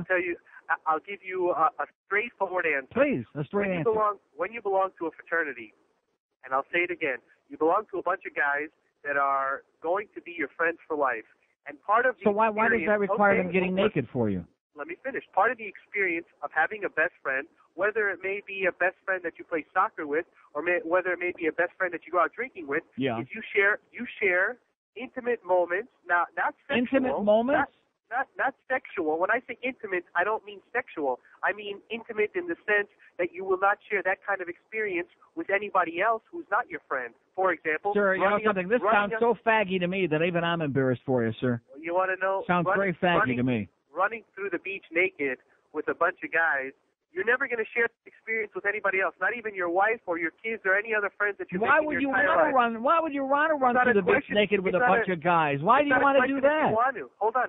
Hazing is not a question of you want to. You don't have a choice. Right. Because and why do you want to force these kids to be naked? Why do they always have to take their clothes off? My closet friend on an everyday that hangs out at the showers at the gym. Why don't you tell me the real story here, pal? On an everyday experience, people do not in a fraternity walk around naked, nor do they naked experiences. No, stop obfuscating. Stop with the smoke screen. Stop with the steam and the steam bath, okay? Let's get back to the meat of the matter. Tell me why you want to make these guys get naked. What is that all about? It's a matter of respect. It's a matter respect for what? No, it's a matter of lack of respect for them by you. No, it's a matter of lack of respect. If I respect somebody, I'm not going to force them to degrade themselves and embarrass and humiliate themselves in order to be part of my club. If you're going to be part of a particular group of friends and guys, who says that? Sir, I want to tell you. I want to tell you this. I want to tell you this, okay? Without any more discussion, it's very simple. A child could tell you. If somebody demands that I get naked in order to be their friend, I'll pass, okay? There's a good message for all you kids out there. If any other male, your age, older, whatever age, if they demand that you take your clothes off and engage in some kind of naked hanky-panky in order to be a part of their club, in order to be your buddy, in order to be their pal, run like a bandit, run like a son of a bitch. That's the best call I've ever had in my life. Father O'Toole, God. Exactly. 9 minutes till noon at 560. Thank you very much, sir. That was the greatest call I've ever had in the history of this show, okay? Made up for all these other dullards that I have to beat over the head to try to whip a little, some kind of verbal intercourse out of. It was brilliant. It was fantastic, and it was one of the best coming out calls I've ever heard in history. Just amazing. All these fraternity guys. And let me say it again. Off the air, it's real interesting. If you get some people who find a little bit of intellectual honesty deep within inside of themselves, they'll tell you about how embarrassing all. And it always involved nudity. It always involved taking off as much of your clothes, hopefully all of your clothes as they possibly could do, and getting down and doing all sorts of things, usually having to do with your penis and or rectum or both. Now that sounds like a real heterosexual pursuit to me. Oh! Yeah. Right. That's God, I only wish I could be that straight. You know what?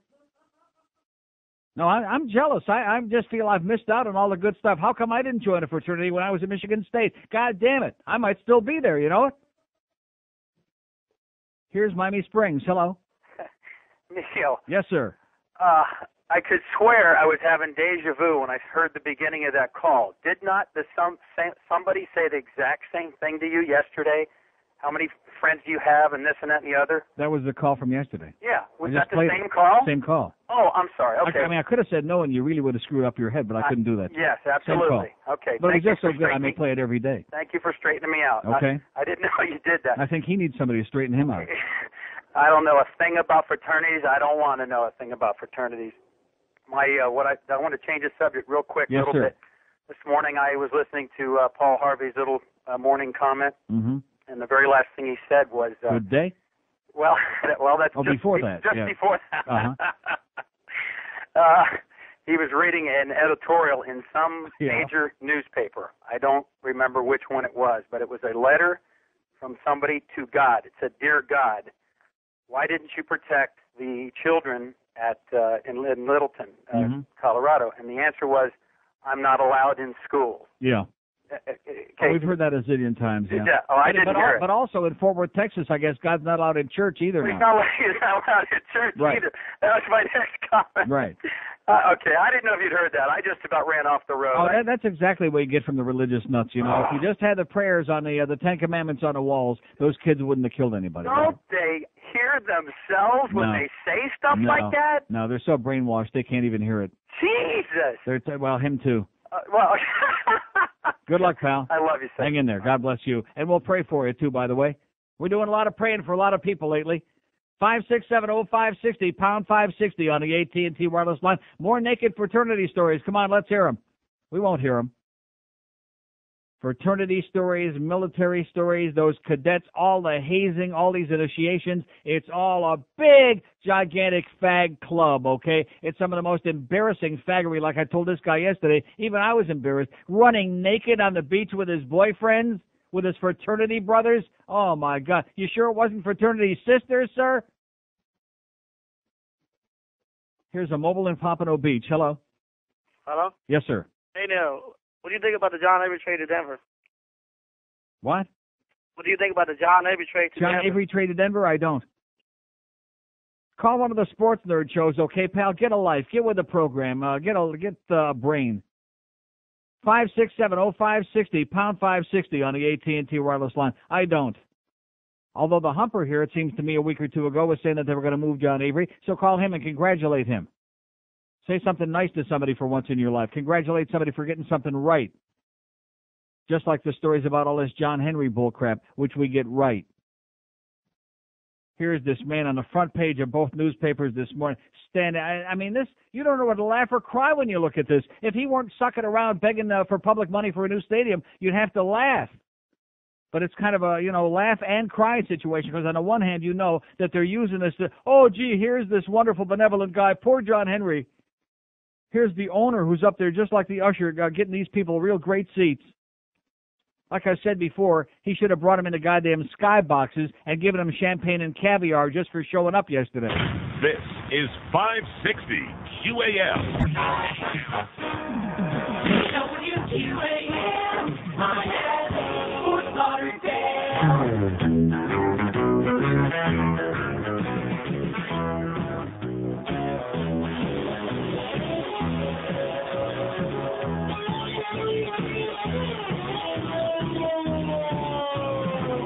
Out in the country, past the silly little sign, is the back door lounge near the county line. The guys start a humping every evening when they're not going down. They're Judy Garland on the jukebox, Virginia Slims to smoke. That's where the gay cowpokes do the poop shooting boogie. Oh, Rectum. Oh, here we go, do-si-do. Come on, baby, let's do the poop shoot. Okay. X-lax, circle jacks, come on, baby, out back. We're gonna boogie. I said, bend down, reach around, go to town, poop shooting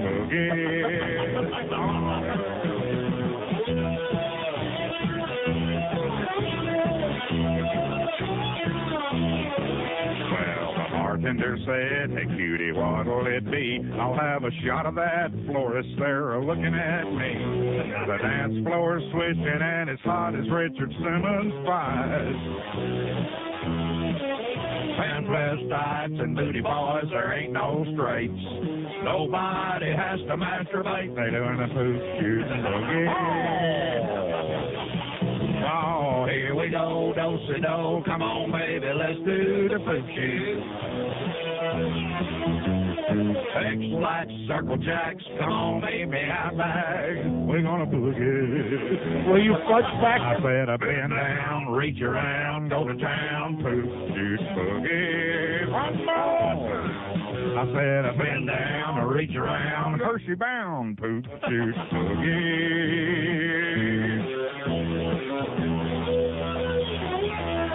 All right. 402 is 560 WQAM. Here's a fax from my friend Alan that sent me that book yesterday that I read all that stuff from, that great hockey hazing book. Thank you, Alan.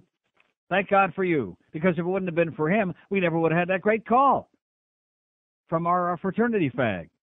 567-0560, pound 560 on the AT&T wireless line. Here's Sunrise. Hello. Hi, Neil. Yes, sir. Yeah, I don't want to get on the fraternity thing. Years ago, the whole thing, my fantasy was two women. Was in a fraternity, and every guy wanted to do two guys with the one girl. I mean, that just seemed to me to be a little bit, I didn't want Faggy, I don't want my stuff touching another guy. Right, exactly. But that was, that's what that book dealt with all the way through, is that these jocks, they were very disappointed and very upset. In fact, they were insistent that their buddies be allowed to join them. Yes. Which, for the life of me, I don't understand what that's all about. I was at a party at Arizona State. This is 20 years ago. And that was the big thing, was to get a girl there and 2, 3, 4. I don't know who they wanted more. But, it was just a strange thing. Yeah. In any case, just I want to think I do know. Yeah. A strange thing about God, this guy who's on one of the God channels on TV, Rod Parsley, he heals people also.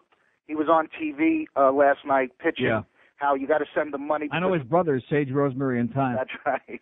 He has to get prayer back in schools. Yeah. And I sent away for his form. There was an 800 number to get his form for this, you know. And you could send money into him to get prayer back into schools. He's taking donations. I'm sure he is. Okay, thanks. Bye. Thanks for the good news. By the way, speaking of that, there are just there are a handful of foursomes left for Friday's QAM Celebrity Golf Tournament. Your chance to golf with celebrities like Ted Hendricks, Dwight Stevenson, Tony Martin, Al Downing, Spud Webb. Anybody know who that is? No. Artist Gilmore, George Gervin, Don Strock, and more.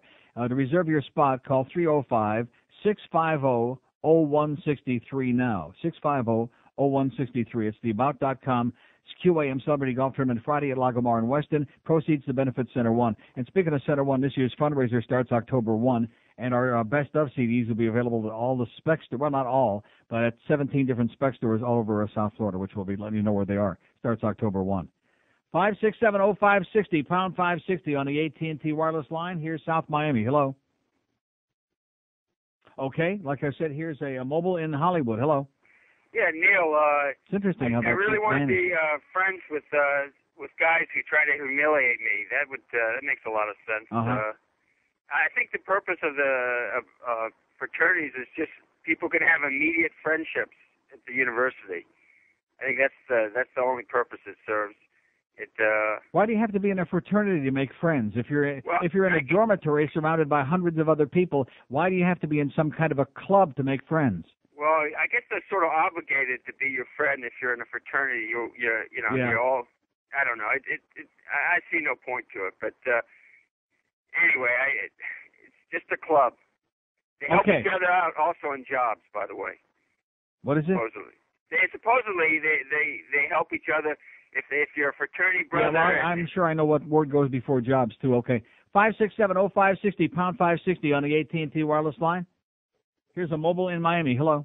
Hello. Yes, sir. What's up, Neil? How you doing? When we first went into Hell Week, first thing they did was dress us up in drag. And how do you like that? Sounds like another faggy thing to me. Well, we had to carry these purses around all the time. It was no fun. Uh-huh. And then they had this one ceremonial dinner. Yeah.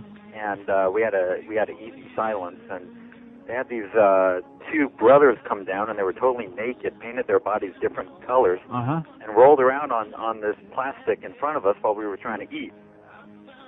All right. Yeah. There you go. Yep. I rest my case. Came over to me, took my salad bowl, and rubbed it in his, you know what? No, I don't know what. Front or back? Front. Oh, front. Yeah. Rubbed it in his crotch. Mm-hmm. Uh-huh. Maybe you want to put a little dressing on your salad. Okay, thanks for the good news, sir. Sure, it was fun. Okay. He liked it. He loved it.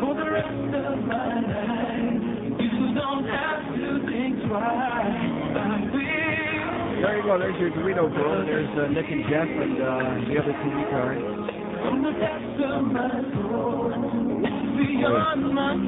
They're just smoldering 98 degrees. They're about 198 degrees, I would say, and rising, like the album says. 567-0560, pound 560 on the AT&T wireless line. Here's a lady in the Keys. Hello. Hello? Yes, ma'am. Ah, hi, Neil. Hi. Big, gigantic fan down here in the wasteland. Mm-hmm. Well, we may be wasted, but they're barbarians up there. I have to tell you that I had a religious experience yesterday listening to you respond to that call. Uh-huh. Because, you couldn't get that guy out of the closet with a crowbar. And, yeah. And you did. And it was like a magnanimous I don't think it was that much of a challenge when he started bragging about running naked on the beach with his buddies. I mean, what the hell was that? But you did a humanitarian service, Mm-hmm. And I think... I hope he feels a lot more emancipated than that. Oh, God, it was a thing of beauty. And so I'm writing the Pope right now, nominating you for sainthood. Great. And your staff, it'll be a giant golden crowbar. Oh, God. Okay. And Okay. And in closing? Yes, ma'am. I know you put the puck in his bucket. Okay. All right. Love you, Neil. See ya. Bye-bye. Okay, 9 minutes past noon at 560 WQAM. 567, we got 1,700 open lines here waiting for you. 567-0560, pound 560 on the AT&T wireless line. The place where nothing matters. That's the one good thing about living down here. Nothing really matters. That's the good part. Look on the positive side of life. Nothing really matters because nobody cares about anything. They might care a little bit. They might, put on an act. They don't really care, no matter what it is. 9 minutes past 12 at QAM. Do not... Oh, Alonzo, you're so big. I got a girlfriend named Carmen. She only likes to eat one thing. She don't mess around with no hash browns, spaghetti, or any other thing. Carmen just likes to eat sausage. Sausage makes the world go round. She'll open up wide, slide it deep down inside, and you can't help but watch it go down. So pass the sausage to Carmen. Carmen likes it steaming hot. If you pass that sausage to Carmen, well, she might even say you got a lot. If you pass that sausage to Carmen, well, I'll bet every penny in the pot that she is still believing with one gigantic heave, she'll swallow all the sausage you got. I'm standing in the kitchen with Carmen late one Friday night. She told me that she had a craving for kielbasa and nothing else would soothe her appetite. We looked a while in the icebox, but there was nothing we could find until Carmen looked into my pajamas, and I guess you could say she blew my mind. So pass the sausage, Carmen. Carmen likes it steaming hot. If you pass that sausage to Carmen, well, she might even say you got a lot. Not if you pass that sausage to Carmen. Well, I'll bet every penny in the pot that she is still believing with one gigantic heap, she'll swallow all the sausage you got. Yes, sir, she'll swallow all the sausage you got. 12:15 at 560 WQM. 567-0560. Pump those numbers and neighbors. 567-0560 and pound 560 on the AT&T wireless line. Isn't that their motto in the fraternity? Pump those neighbors. Here's West Palm Beach. Hello. Hey, Neil. Yes, sir. Just want to tell you yesterday, Curacao is a dump. Yeah. The one good thing about Curacao is the place where they make the liquor. Otherwise than that, it's a waste of time. I wouldn't spend no more than an hour. I think all of the Caribbean is a gigantic dumping ground. I mean, that's just my own personal feeling. I could be wrong. You're right. St. Thomas. Yeah. Aquinas. Horrible. Thank you. Okay, thank you. Thanks for the good news. You said the Caribbean's a toilet and Curacao especially. How do you like that? So my Dutch friend that called me yesterday gave me a big song to dance and a lecture. Too bad, okay? Alsjeblieft. 567-0560, pound 560 on the AT&T wireless line. Here's a mobile in Davie. Hello. Hello. Yes, sir. Say, Neil, on the stadium issue, I'm a businessman. If something costs $1, if you can't generate the dollars with income to cover the expense, you don't do it. I've heard no one say on this thing from John Henry or even the Herald, okay, it's going to cost $400 million. The debt service is $40 million. I don't see John Henry saying, yes, we're going to cover the $40 million debt service. Then that would be immaterial. But I don't think any citizen should cough up anything towards profit. Just like the American Airlines arena in Dade County again. They gave a big sauna dance. They put one over on the public there talking about, Mickey's building the arena. He's going to put up the money for the construction. But what they didn't tell the people is all the millions that the taxpayers in Dade County are going to have to pay for to maintain that building and pay the debt service on for God only knows how many years. Forever. Yeah, and it's like Huizinga's arena there. Was it Forbes or Wall Street Journal that said that it's his lease is so good that he can make money without ever playing one hockey game. Right. That's right. That's astounding. He gets every event that goes on, tractor pulls, the circus, every concert, wrestling, everything that goes on in there, he gets it all. And they say these stadiums are going to generate good. There's been so many studies that show that these things do not produce good. You're using net disposable income. If you have $50 to spend this weekend, you can either go to a Marlins game or a Panthers game or something like this, or you go to a mom and pop's restaurant. If you go to a Panthers game, then you don't go out eating in the mom and pop's restaurant. It doesn't generate. It just reallocates where the dollar goes. You don't generate any somebody new else's money. pocket. That's right. That's right. Okay, thanks, pal. Keep fighting. Okay, I will. Just like Max Castro says in that column that I wrote that I got no response to, but that I read, says, while the city of San Diego, and this is supposed to be the best case scenario, they supposedly got the sweetest deal of all. The city of San Diego paid $26.7 million annually for the project. The new tax revenue created by the ballpark is only $9 million. Where's the other $18.7 million coming from? Sounds like the taxpayers' pockets to me. So, it's another one of these deals. It's like a sales tax. It was like that penny sales tax that people said no to in July. This is one of those deals that whatever the debt is going to be on this thing and whatever the public's going to be responsible for, that's going to be in perpetuity. That's going to be forever and ever, as long as the damn thing is standing. And, of course, when you say as long as it's standing, nowadays it's a whole different deal. It's a whole different kettle of fish. Used to be like they're finally moving out of Tiger Stadium after about 100 years up there in Detroit. They're building them a new stadium. But now they build a new stadium, a new arena, and in 20, 30 years, that's obsolete. That ain't good enough anymore because we can't pay these ridiculous salaries. And like I've told you a million times before, who's forcing the owners to pay these ridiculous salaries? That's where the problem comes in. George Steinbrenner, guys like that, they can afford it. They got the deep pockets. He's got that unbelievable TV deal up there with all that millions and millions of TV revenue. So who the hell can compete with that?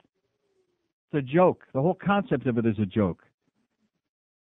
So in other words, you're supposed to dig in your pockets and help to subsidize it so they can put a competitive team on the field. And on top of that, you're supposed to shell out the big bucks so you can go to subsidize it by going to the games.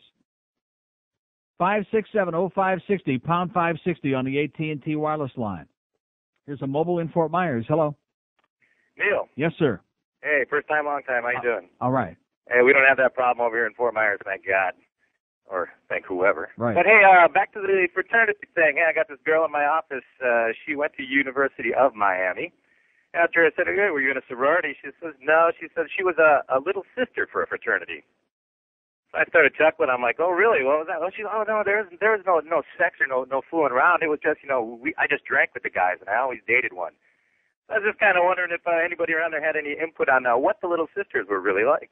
A little sister? Little sister, that's what she called herself. I guess Elvis did a song about her. Yeah, I think he did. Okay, maybe we'll find out. Okay, yeah, pal. see if anybody got input on it. Thanks, Deal. Thanks. Okay, if there are any little sisters out there other than at the convent, we'd sure like to find out about that. I'll bet. 567-0560, pound 560 on the AT&T wireless line. Here's a mobile in Fort Lauderdale. Hello. Hey, Neil, what's going on? Yes, sir.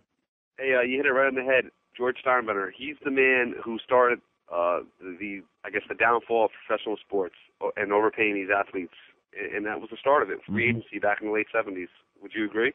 Hey, listen, as soon as all of these owners decided to keep competing with each other and spending more and more money, and even after the strike, even after baseball fell out of favor with the public, you saw what happened the last couple of years. Look at the money they gave to Kevin Brown. Look at the money they gave to Mike Piazza, and it keeps getting worse and worse. And every time they say, oh, we're not going to do this anymore, they keep on doing it. These average ball players now are making millions. Right. And guys who couldn't have made AAA 5 years ago. Exactly, and I think it's a combination of overextending the league by opening up all these expansion franchises. And I used to be a big baseball fan, but after the strikes and after looking at the talent in the league, like you said, it's minor league baseball, and they're playing with a golf ball. So this is the reason that Mandich was talking the other day. He doesn't understand why there was so much interest in the Sosa McGuire thing last year. I guess he doesn't realize because he's more of a football guy. But baseball is a very individual statistics-driven game. It always has been. I mean, individual stats are everything. But now, because they're making a mockery of it with minor league pitching and with the baseballs wound so tight it's like hitting golf balls, it's a joke. You notice nobody's even talking about it. It's true. I mean, you look at the last 10 years, how home runs have gone up, and I think it's a combination of the pitching stinks, but also the ball. The ball is definitely tighter. Just like remember that one year in 1987, they supposedly juiced the ball up or did something to it, and they hit all the home runs. Blame it on the juice.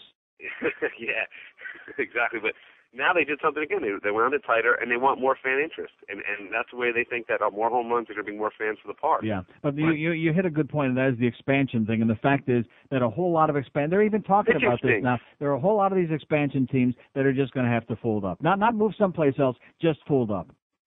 I think baseball's going to be. I think it will eventually. I don't know if it will die out, but everyone says it's our national pastime. I don't believe so anymore. I think and the same thing's happening with hockey, by the way. You've got all these very insolvent franchises, several of them Canadian, by the way, because the government taxes them through the nose. Calgary, Vancouver, Edmonton's hanging on by a thread. Montreal is losing their ass. They lost $4 million there last year. How long can this go on? They're all moving out, and that's one thing I say. I say the last great sport out there is ice hockey because these guys aren't overpaid.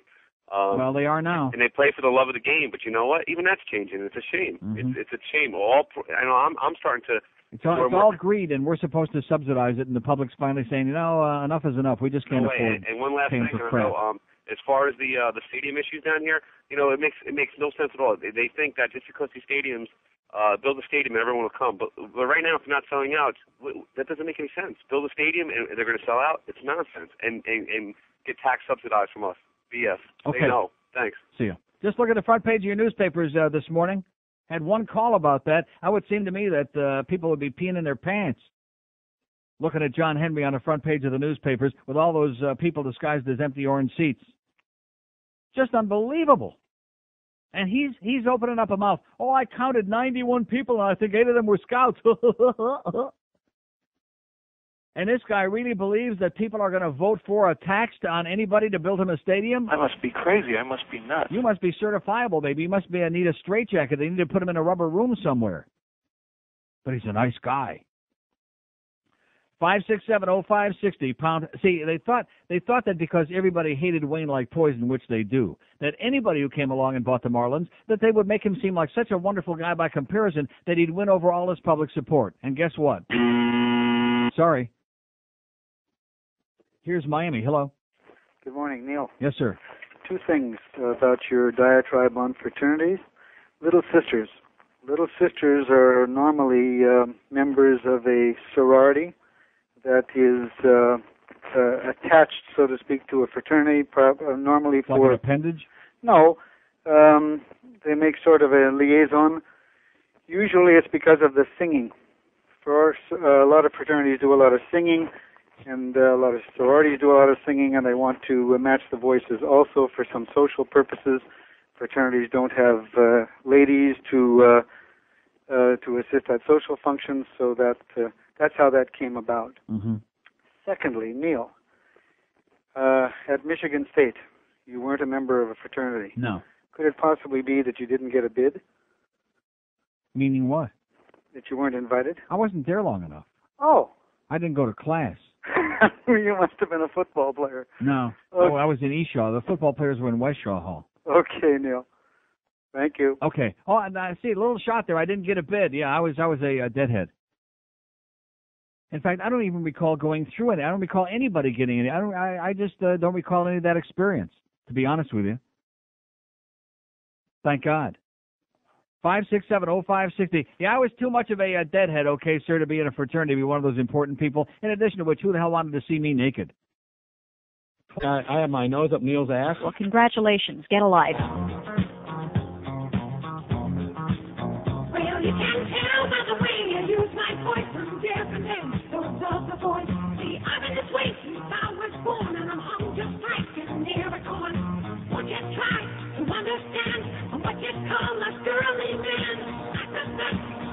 gay. You separate first, it will be on the way. I just believe it, I'm late in the feet, cause I'm a feminine guy.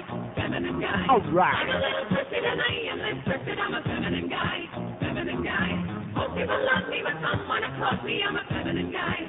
Feminine guy. Ha, ha, ha, ha. Feminine guy. Feminine guy. Ha, ha, ha, ha.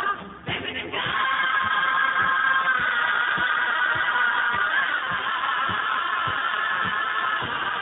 Yeah, I remember going to all the Spartan football games and all the home hockey games, but I don't remember nothing about fraternities at Michigan State. I sure feel left out, you know, if I just had to do it all over again. 5670560. Are these, because they've been ringing in very strange order here the last 45 minutes or so. Have you noticed that? Somebody's diddling with our phone, I think. And, of course, with this phone, you don't have to diddle too much. 5670560, pound 560. See, look at that. There's something, No, 5 rings first. Huh? Why is that? Because it's that's the second group. The date lines are 5, 6, 7, 8, and Broward are 1, 2, 3, 4. Broward are 1, 2, 3, 4? Yes. Oh. How come we've only been in here like 7 months now? Now I'm finding that out. Here's a Lady Mobile in Fort Lauderdale. Hello. Hello. Lady Mobile. Yes, I'm here. I'm here. Neil? Speak to me, yes. Yes, you asked what a little sister is. Uh-huh. Would you like me to tell you? Yes. Okay, I was a little sister at the University of Texas for a fraternity called SIGEP. And the gentleman that called earlier about little sisters, you didn't necessarily have to be in a sorority. However, Would the you just have majority to were. be easy? Is that? Pardon? I said, what was the requirement? Essentially, you were voted on, and the guys selected who they wanted to be little sisters here. Right. Yeah, and essentially, you were a liaison. Well, liaison to what? Between their crotch and your... Nah, Neil. Okay, I'm sorry. You know my mind. Yeah. No, essentially a liaison between the big brothers and the new guys. Yeah. To make sure they wouldn't get hazed too much. Really? Yeah. And did it work?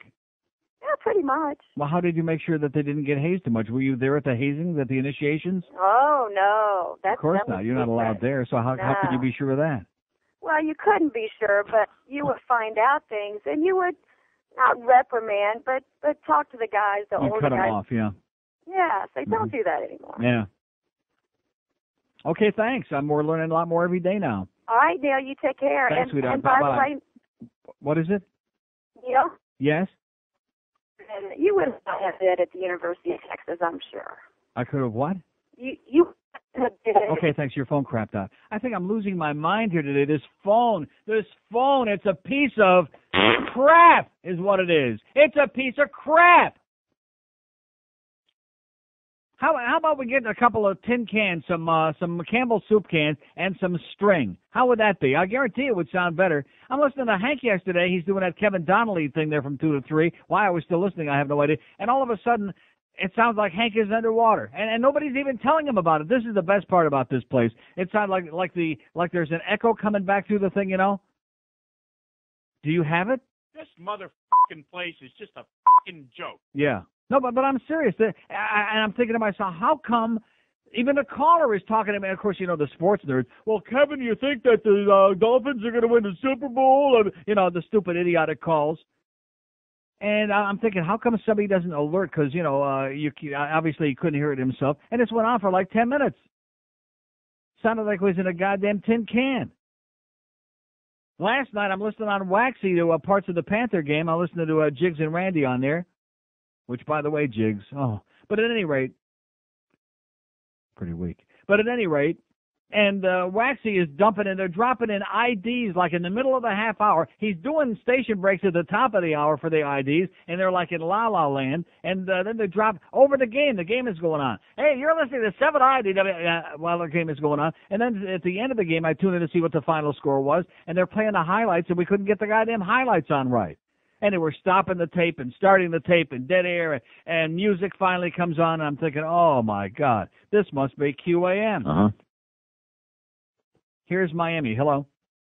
Neil. Yes, sir. My name is James. How are you today? Okay, James. I'd like to lend some offerings to you and answer some questions you had. First off, you keep asking who Spud Webb is. Yes. I Okay, didn't keep Spud- it. I think I asked once, yeah. Okay, you actually asked about a month ago, and I'm calling back because I Because heard his you name again was probably today. in a promo, and I never heard of him yet. Okay, he is a black gentleman who plays for the Atlanta Hawks back in 84, 85, 86. He was a guard, and he won the Slam Dunk Championship Oh. the year that Michael Jordan did not win it. Hmm. It's about 5'6". That's what made him unique, and that was his claim to How do you fame. like that? Also, I'd like to elaborate on what the young lady said about Little Sisters Right. and fraternities. I'm a former president of my fraternity. Really? And she had it half right. Also, another function of a Little Sister is to Put out. that also. Yeah, of course. I'm going to That tell goes you without straight saying. about fraternities. If you want to ask me something, I'll tell you exactly how it is. But Okay. it's also for young ladies who want to get a chapter within a sorority that's not on a particular campus. They lend their offerings, so to speak. They lend to- their offerings? Their offerings, Their bodies? so to speak, to a Their male burnt fraternity, and they're supposed to speak highly of them to the school board and try to get them a chapter on the campus. That is the first function of them. The I second see. function is So we certainly figured out how that works. Okay. Right, exactly. The second function is just an informal way to say, hey, you're part of our little group, which is the fraternity. Mm-hmm. Anything else you wanted to know about hazing, I'll be more than happy to ask for you. But as far as the homosexuality, I think that is an individual thing that can relate to chapter by chapter, which is either national or local within the fraternity. It's up to the individual. I'm sure most fraternity chapters do not condone that. And if there Do was not a condone what? homosexuality and humiliation to that degree. If that goes on, that's usually Well, how private come everybody we've talked to who's gone through the hazing and the initiations has had to get naked and do things with their... It's just a bunch of guys being idiots, and they feel the best way to humiliate you is to see you nude. And Yeah. I say some of them may be homosexually inclined, and some may not. It's But just a let way me for ask them you, to make well, you why do feel you like a want to moron. see somebody else naked, and why do you want to see some other guy doing weird things with his rectum and his penis? I mean, That I can't answer. what are the thrills involved there for a I find heterosexual none, guy? to be honest with you. And when I was the president of my fraternity, I didn't condone that action, and I'm sure it went on behind my back. Uh-huh. But anything I did, I lended an educational ear as well as, fun involved in that. But that's just, that's things that guys do. They act Guy like idiots, stuff, and yeah. they try to humiliate you. Uh-huh. That's basically what that's about. Okay. Okay? Like running naked on the beach. Yeah, exactly. There you go. Okay, thanks a lot, Pat. You're welcome. Have a good one. And say hi to Little Sister. You got it. Okay. Well, there you go. You had to read in between the lines in there, but Little Sisters, they had to, have a good head on their shoulders and work their way to the top. 567-0560, pound 560. You don't understand it. Just, only certain chapters, like chapter 5, 6, and 7 in a 7-chapter book. They don't call it homosexuality. I didn't either. We're talking about again. See, you want to compartmentalize, and I'm trying to tell you again. You want to go back to that either or business, and No, I'm no, there's pride nothing gay that you about finally off the air yesterday Guys, admitted. Finally, again, you've admitted it before, but then you regress. You take steps backwards. I'm not backtracking. That there are all these different steps, that there are Right. millions and Sure. millions of people who can do a wide variety of things, who are very flexible. Believe me when I tell you. And the fact that and I tried to tell you a few weeks ago, the difference between a homosexual and a homosexual act, the difference between a heterosexual and a heterosexual act. There are many, many gay people who get married, as you know, who have heterosexual sex, who procreate, who make babies, and more often than not, 99% of the time, it winds up in disaster. So the fact that they're homosexual doesn't mean that they can't participate in the heterosexual acts. But do they And vice enjoy it? versa. You'd have to ask Do they- them. well. Tony Perkins ain't feeling too good. 21 before 1 at 560 WQAM. Million times for Neil Rogers. He's in his aisle. New from the makers of Uncle Josh's fishing baits and KY brand personal lubricants, it's Masturbate. Tired of using confusing and unreliable plastic fishing lures or squirming, disgusting live fish? Oh, Jesus, feel the bleach. Do those long hours in a boat with no bites leave you feeling bored? Hey, I'm all by myself out here. I think Then try new Masturbate. Squeeze a little dab on your hook and in your palm, and in no time, you won't care if the fish are biting or not. Oh, yeah, I think it's a big one. Yeah! Masturbate. Order today and you'll receive a free 100% terry cloth Masturbate signature hand towel and a complimentary issue of Field & Stream Swimsuit Edition. Don't let the big one slip between your fingers again. But if it does, who cares? Masturbate. Available at Bass Pro Shop, Fisher-Rama, and Fredericksburg, Hollywood. 12:45 at 560 WQAM. 5670560. We're getting a real good education here the last 2 days. And if you haven't been in a fraternity, if you haven't been in one of those things, one of those gay clubs, you don't know what you're missing, baby.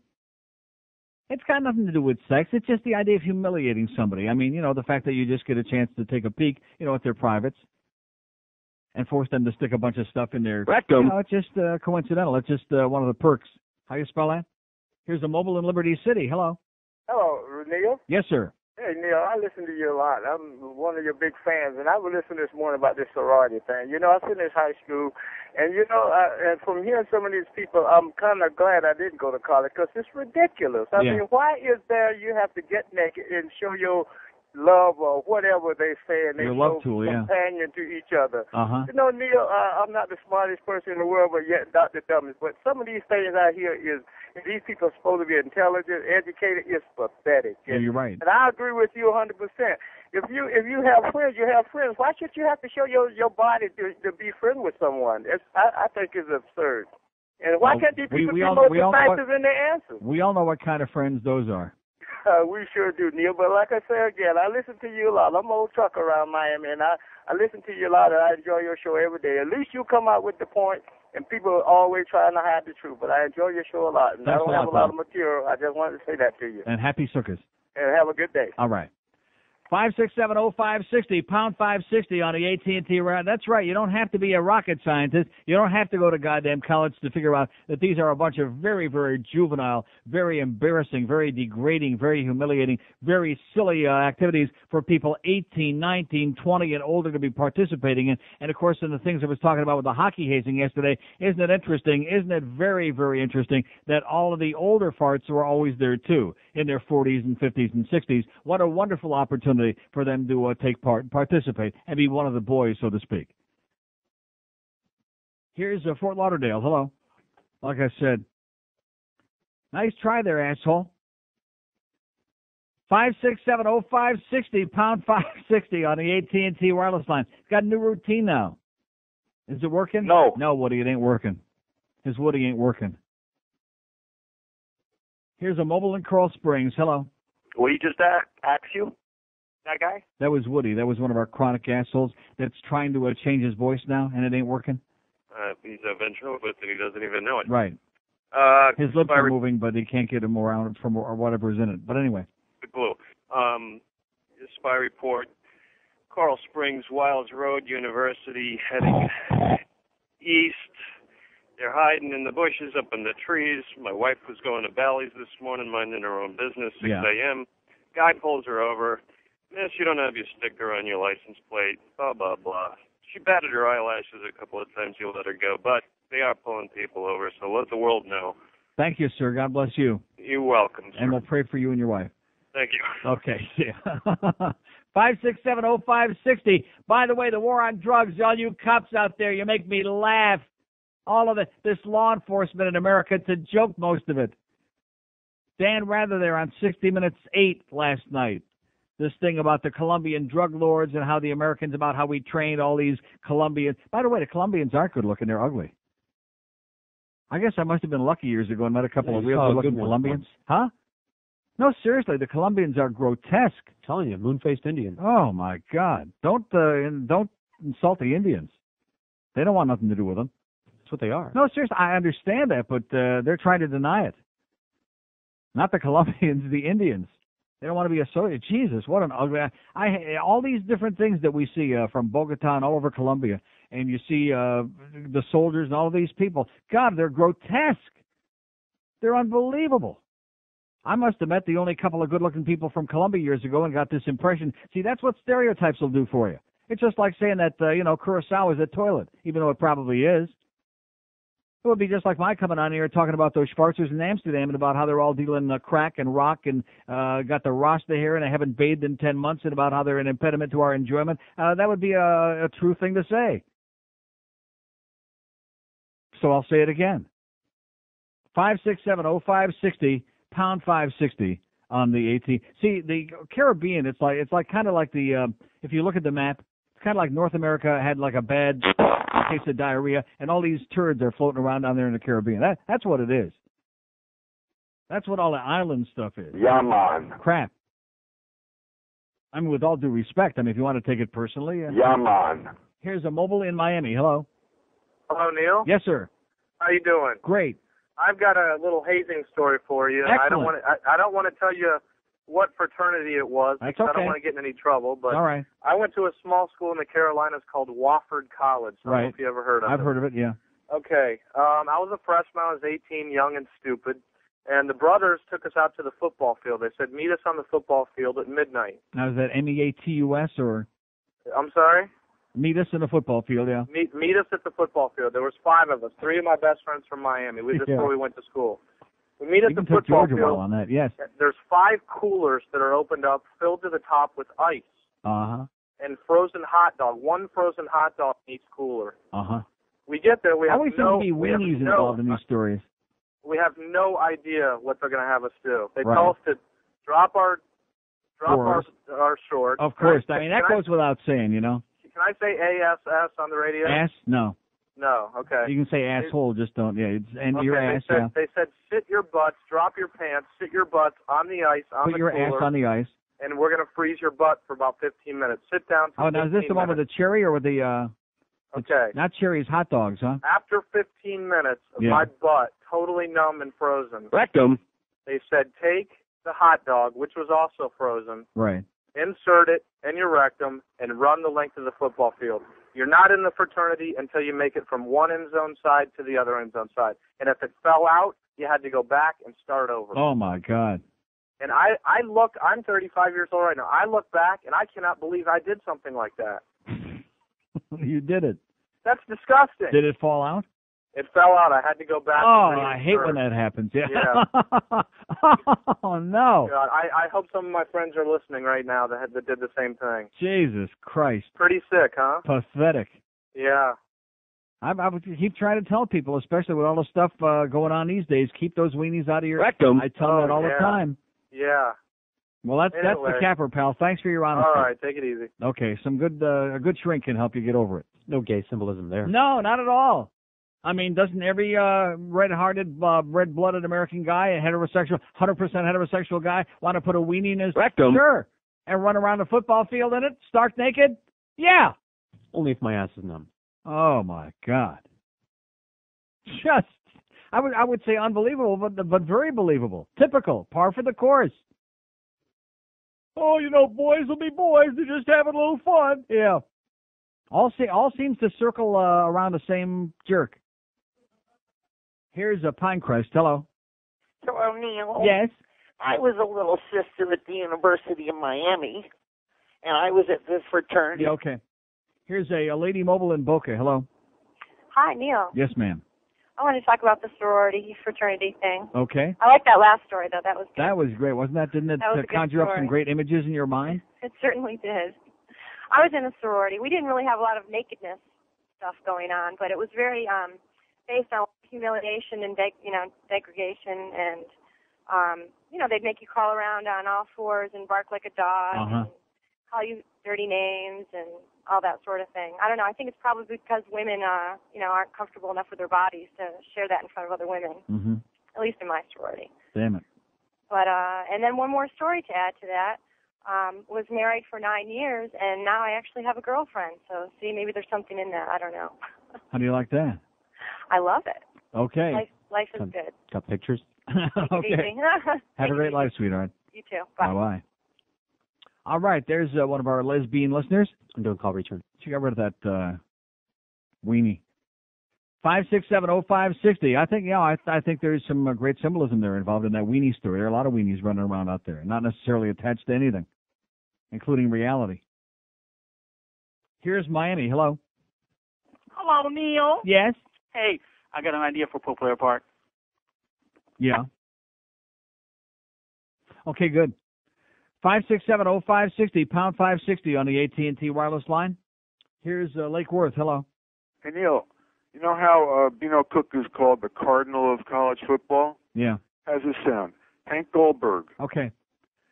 5670560. By the way, Mandich had a scathing line there on Monday on Yom Kippur, no less, when he talked about Hank's terminally boring guest and bragged about the fact that Bino Cook would never appear on a show when Mandich was on there. Yes! I thought that was pretty scintillating. Nice going there, Mad Dog. Yeah, Bino Cook rhymes with Snook. That's all I can. I mean, kill some good time. I don't blame Hank. Anything will kill some good time, and anything somebody will pay for, like that Kevin Donnelly hour yesterday, which they had to move up till 2 to 3, which was like, I took that personally, by the way. I took that at great offense because I like listening to Hank on the way home ordinarily, but when they stick those things, move them up there in the 2 to 3 hour because they got to cover that Marlin garbage, I take that as a personal slap in my puss. And like I said, technically, we were having a disaster there for several minutes. Like you couldn't understand a word anybody was saying. And the callers are just, rambling right along. Nothing interferes with their agenda. Those sports nerds. What do you think about the Broncos? They stink. 5670560, pound 560 on the AT&T wireless line. Actually, this has evolved very slowly. It's been a very agonizing process these last 2 days, but we're making progress. Because every other time I brought this stuff up in the past, it would just drop. I mean, like a pregnant pole vaulter, drop right to the ground. They wouldn't touch it. But now we're even advancing to the point where we got that weenie in the rectum story that was scintillating. Right in the middle of lunch hour, no less. Wonder if it was an Oscar Mayer, by the way. I should have asked him that. Or maybe he got it from Wayne Arnold. Maybe it was, or from Rochester. Maybe it was, where was it he said? I thought it might have been in Rochester. It might have been one of those White Hots. Hope it wasn't a ballpark, Frank. Like I said, it might have been one of those White Hots. 4 minutes before 1 at 560 WQAM. Pop. Yo, it's the 1 to 2 hour. Yeah, boy.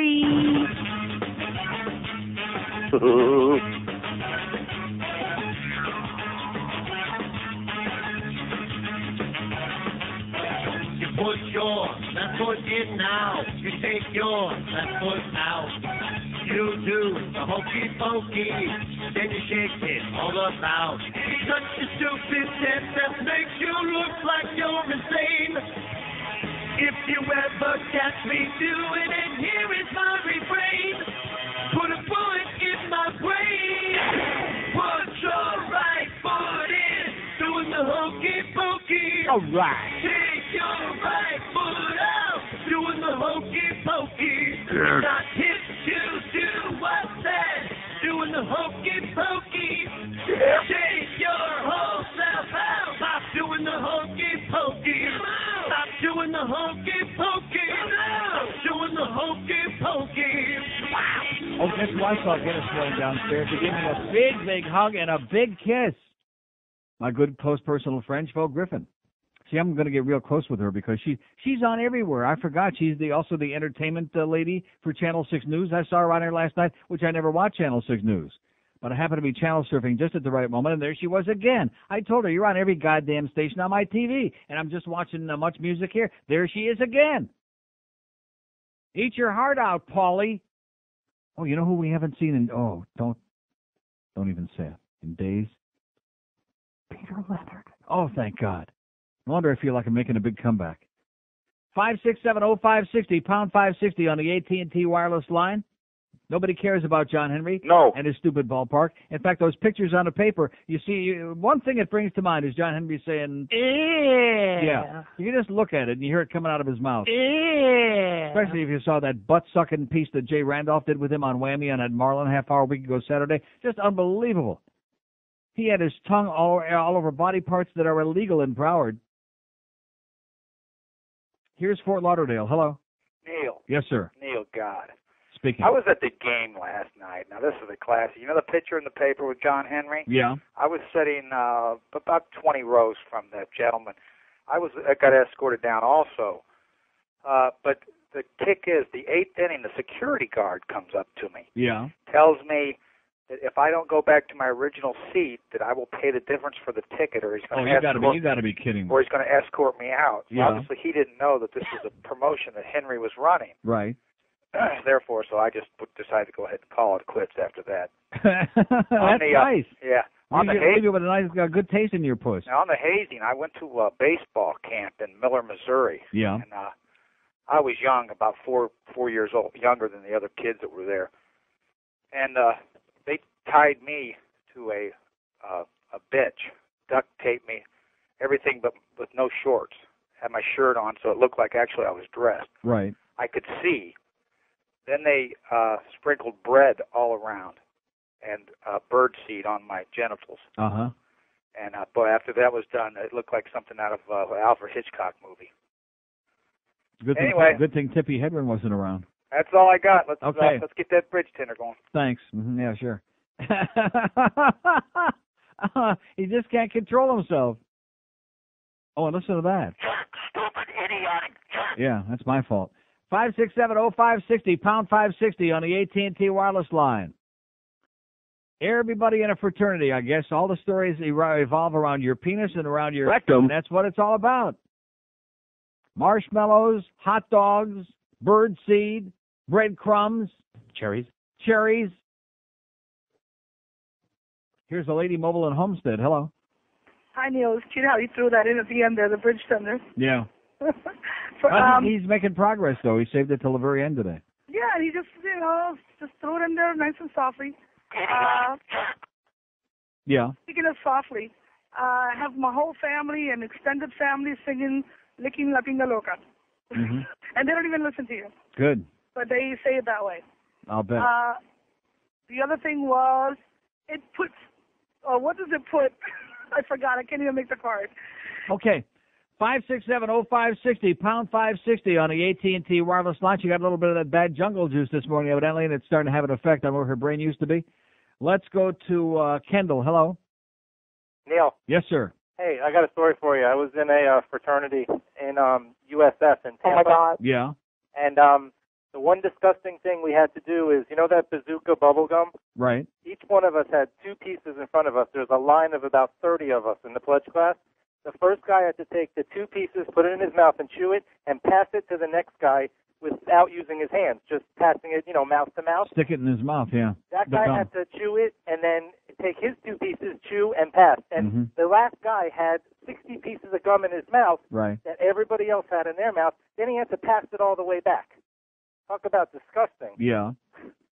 Well, thank God there wasn't anything faggy about that. Yeah. Yeah. But actually, they did reward us afterwards. They went to a place called Mons Venus up there in Tampa. Right. And they got us 6 nice young ladies, brought us back to the house, got us all drunk in our underwear, and let the ladies dance around for us. And when any one of us had a little rise to the occasion, we got jumped over the head with ice. That's about it, Neil. Okay, thanks. Thanks. Okay, there you go. As in, can we watch? 567-0560, pound 560 on the AT&T wireless line. You put all of these stories together. Make no mistake about it. I mean, you can deny it. You can be as pissed off about it as you want. You put all of it together, and what do you got? That's a gay club, you moron. Is there any doubt at all? No. No. Just amazing. Just shocking. Even I'm astonished at some of this crap, and I think I've seen just about everything. 567-0560, pound 560 on the AT&T wireless line. Here's Davey. Hello. Davey. Hey. Yes, Neil. sir. Hey, how you doing? Okay. Front page of the Herald. I just turned you on, so I don't know if you went over this already, but that picture is pretty funny. Yeah, the Herald and the Sun Sentinel both. Front page. How do you like that? So, but also on the front of the Herald is Broward Schools enrollment spurt biggest in 3 years. Right, that's right. About how many more kids we got, how desperately we need schools, and then the same thing, they're trying to do this PR thing about, here's John Henry acting as usher and taking the 90 people he's got there and being such a nice guy and sticking them down there in the front seats, and if he would have had a domed stadium, they could have had a whole bunch of people there. I got a 5-year-old in a brand new elementary school. She's got 30 kids in her class, one teacher. Right, unacceptable. So what I think we should do is build the stadium, though, because apparently nobody wants to come to these privately financed arenas here, Henry does look funny, though. He looks like he's pointing, trying to show these people the way out the door. It's pathetic. Hey, great show, Neil. Okay, pal. See you, bye. See ya. You can, in fact, you look at the look on his face, John Henry. You can just hear him saying, I must be crazy. I must be nuts. Exactly, and so must these a handful of people that are sitting there in the wind and the rain at your crappy make-believe sporting event. Oh, we won both games. Oh, congratulations against another girls team. 567-0560, pound 560 on the AT&T wireless line. We got 600-700 open lines here for you. Hank Goldberg coming up at 2, which I sure hope Hank don't get upset about the audio that happened yesterday. I shouldn't even mention that. He probably didn't even know about it. about the mess up on the audio in the first hour yesterday? Well, it's obvious that he couldn't hear it because he was just plodding right along. Sounded like the end of the world. Of course, it sounded just like QAM. Had one in my mouth once. Rectum. Everybody into good hygiene. I know a way to keep your hands clean. In public toilets when you're all through, pick up your leg and flush with your shoe and be foot flushing. Be foot flushing. Be foot flushing. Be foot flushing. Can't handle the infectious disease. They ain't something that you wanna squeeze. If you don't wanna get the crabs or AIDS, just use your foot and you'll be playing it safe by foot flushing. Oh! Foot flushing.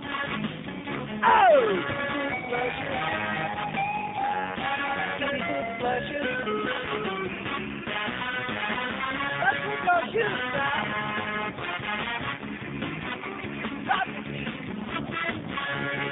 Hey!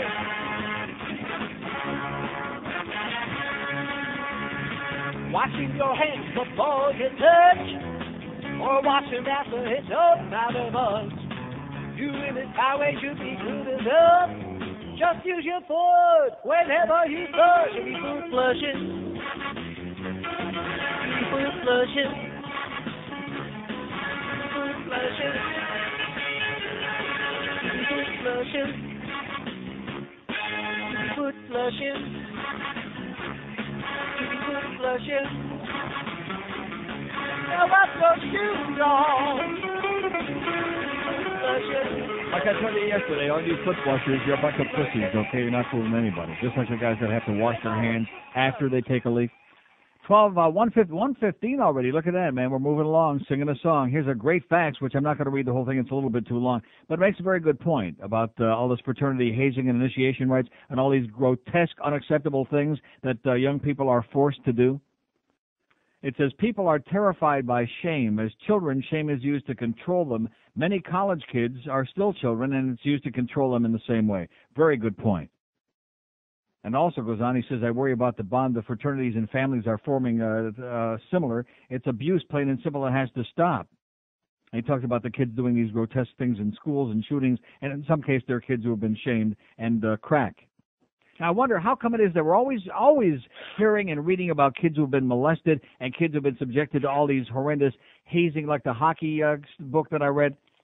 These terrible things that they were forced to do, and about the psychological trauma that they carry with them the rest of their lives, and they're seeing shrinks and this and that. But we never hear about that in regard to fraternities and fraternity hazing. Why is that? They're protected. You think that maybe because... That's the American fucking way. That might be part of it. 567-0560, pound 560 on the AT&T wireless line. Here's a mobile in Miami. Hello. Hello? Yes, sir. Yeah.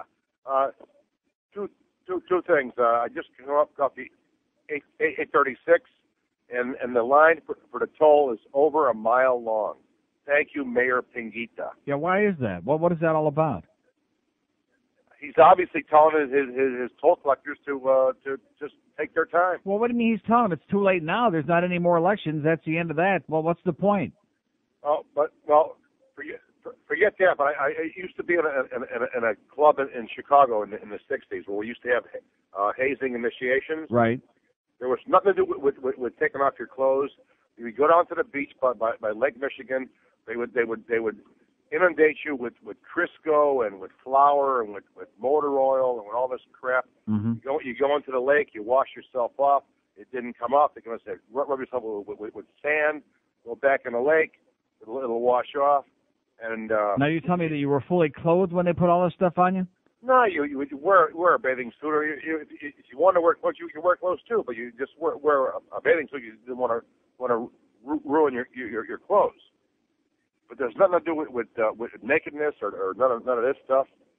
And it was just an initiation into a group of guys. Of virile guys who just want to rub a bunch of Crisco all over your body. Yeah. No, they'd rub it on you, but it was. They didn't.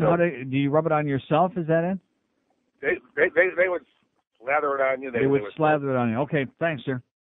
You notice how he's rationalized all of this in his mind? That's good. That's very good. Very good job, sir. Nothing gay about oiling guys. No, it's but he's put it in such a way. They just slathered. They didn't rub it on your body. They just slathered it on your body. Touchy-feely, grabby, smear you with this and whatever. 567-0560, pound 560 on the AT&T wireless line. Here's Pembroke Pines. Hello. Neil. Yes, sir. Listen, I got two things for you.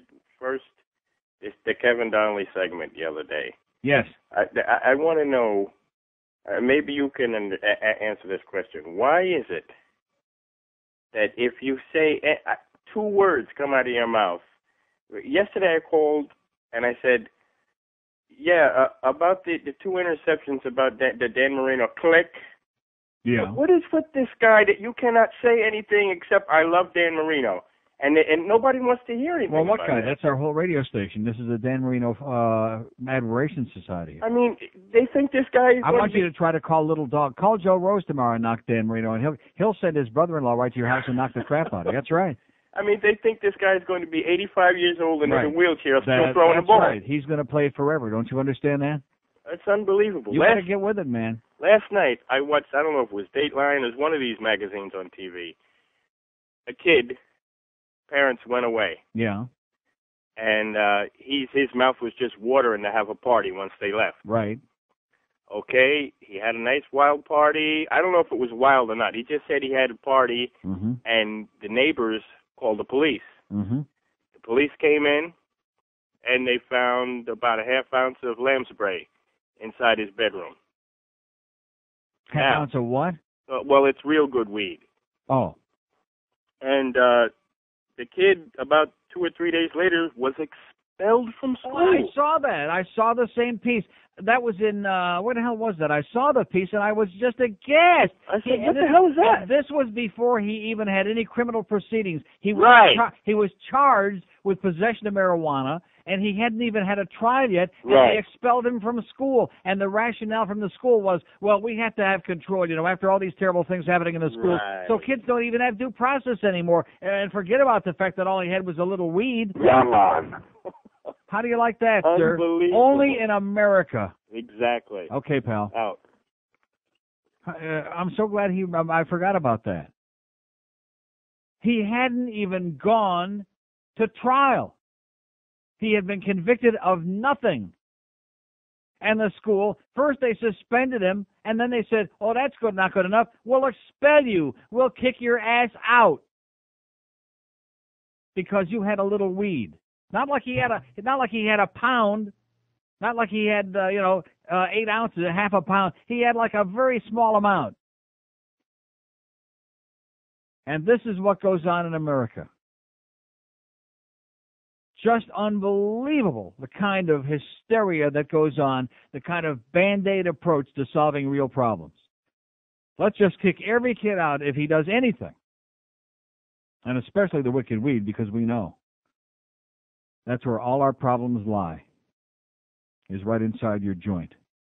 567-0560, pound 560 on the 18. And you wonder, and that nerd that sent me the hate letter that I talked about that I brought out of the closet also yesterday, which called right off the bat, screw you, Neil, that kid who's still listening right now, you can go to the bank on it and tell me about how there's too much drugs in Amsterdam. And then last night you combine that with a piece on 60 Minutes 2 with Dan Rather, who was foaming at the mouth at the end of that piece about what a waste of time and money and effort it was, and human life. Toss that in there too.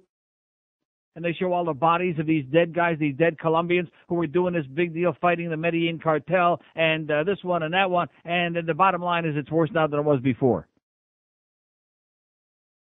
Drugs, if you want to deal with it as a problem, deal with it as a health problem like they do in all civilized countries except the freaking United States. Not a criminal problem. This country has got more excuses to throw people's ass in jail than any other supposedly civilized country in the whole world.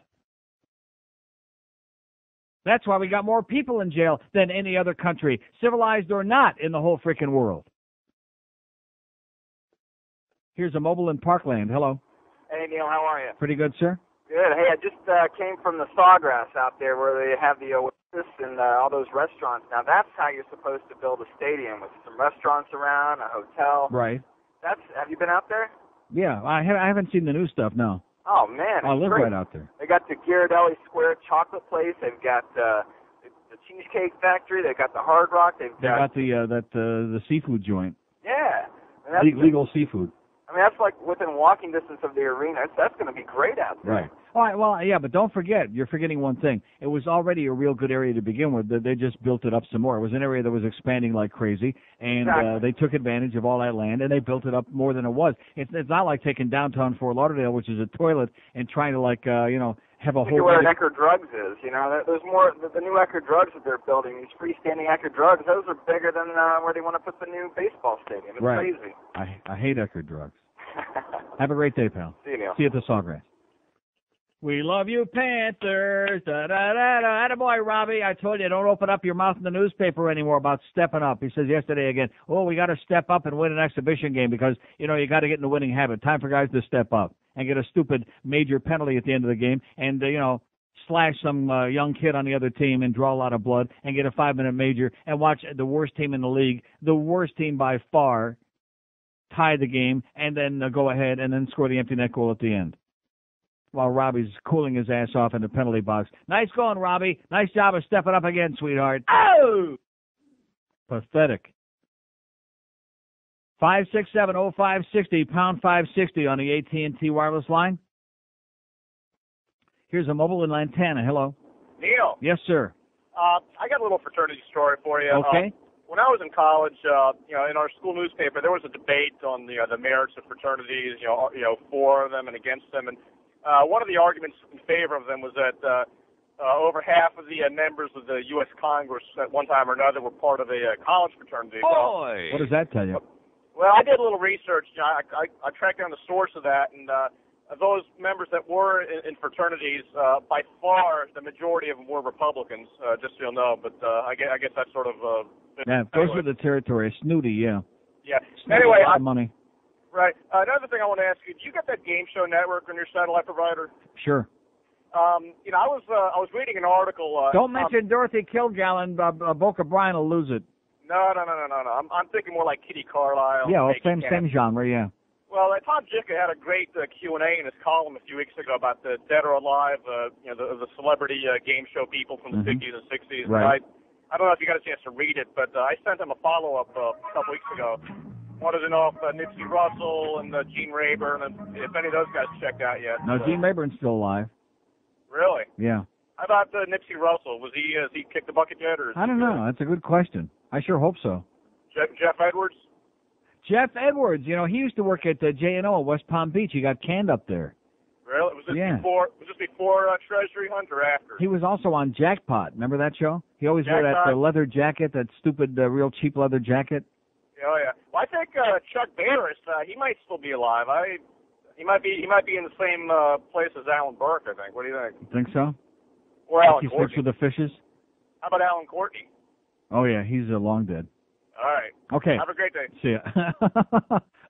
Okay, let's talk about dead people. Oh! Why the hell not? It's South Florida. It fits in perfect. We got a lot of them walking around out there. 26 after 1 at 560 WQAM. Maybe we need to find out about Nipsey Russell. Remember Nipsey Russell? Starter? Oh, yeah.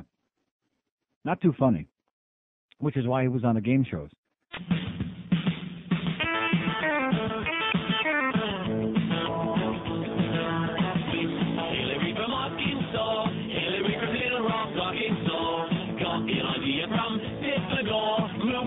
Can run for senator all through the state. People shout your name, Hillary. You will never beat Giuliani. No, sir. The idea seems so silly. Hillary from Arkansas. Miss Hillary from Arkansas ran out of the cornfield on hee-haw. Husband Billy is a naughty boy. When you leave the house, he'll jump for joy. Wife Florida now just a memory. Hillary doesn't ever do. No, sir. She would feel lost so damn slippery. Hillary from Arkansas. I think you should run, honey. Well, hell yes, I do. I think you should devote all your time to it. And I'll just, I'll stay home, I'll take care of things. Taking care of business. I'm a BPL fan, man. Miss Hillary from Arkansas is the damnest thing I ever saw. You're a twitty little goofy dog, 'cause you never have lived in New York, so change your mind while in Illinois.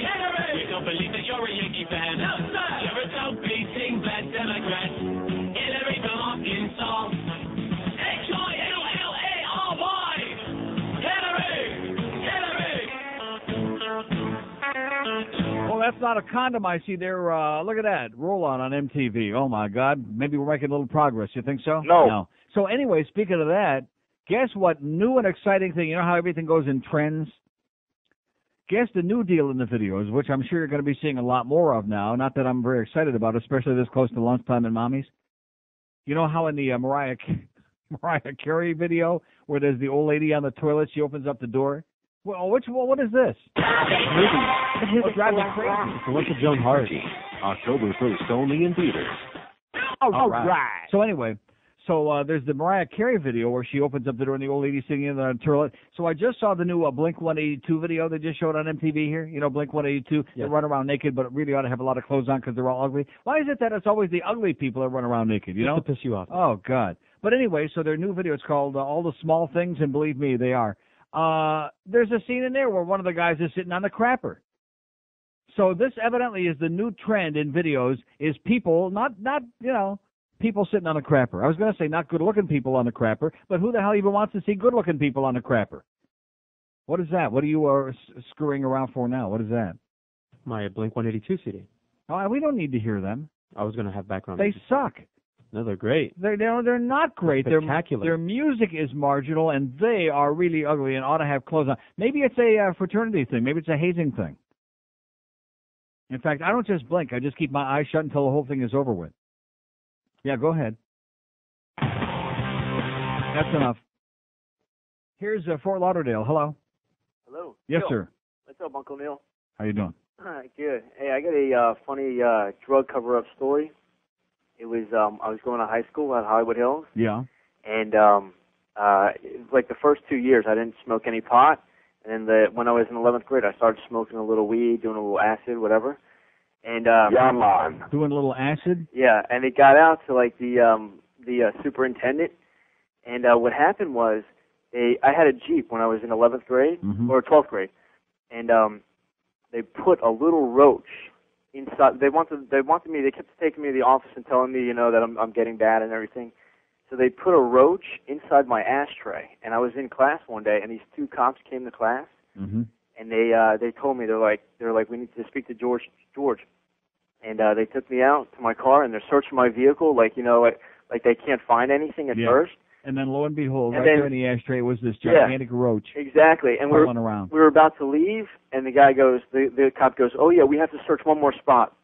So they pull out the ashtray and I go, oh, look what we have here. Yeah, what a surprise. Yeah, they totally framed me. And they said they arrested me, but they didn't take me anywhere. They said you're under arrest, but they didn't make me sign any papers or anything, and they called my parents. But And what did they do? That was it? I had to do like some kind of Community counseling. service? No, counseling. Yeah, counseling. Yeah, So, I think so. I just went like twice, and I told the lady, I was like, yeah, I smoke weed, so what? But I think the counseling would be make sure your car is locked better next time. right, exactly. Hey, about this Marino guy, man. This guy's gonna be playing till he's in a walker. 110. Yeah, he's gonna be in the huddle in a wheelchair. 110 because the people here at QAM demand it. The Doll fans demand it. Yeah, he's ruining that team. That's the only thing they need for the Super Bowl. Get rid of him. Okay, pal. Wait, one more thing. So you notice you're still on. If you would have said that any other show on the station, you'd have been I hit know, long man, ago. exactly. Phil Henry, is he coming back? I heard he was coming back. He's coming back somewhere, but if he's coming back on here on this market, it's a real secret. His show's been syndicated like a week from today, and we can't get any answers about it. Really? How do you like that? Are you sure? Positive. But I'll keep you posted. All right, thanks a lot, Neil. See ya. Yeah, all you kids out there that are smoking the wicked weed, okay, just take a look at that kid that got expelled from that school, wherever the hell it was. I wish I could remember where it was. It was it in Texas? Some Yahoo place, which figures. And they had the principal on there and all these other assholes. Oh, yeah, well, we have to have a no-tolerance policy and, no hanky-panky. What a bunch of crap. How about if he would have smoked a goddamn cigarette, a faggot, a goddamn Marlboro? Huh? How about I'll tell you one thing that would have got him kicked out. What if he smoked one of those Chesterfields? Tight little island full of gay romance.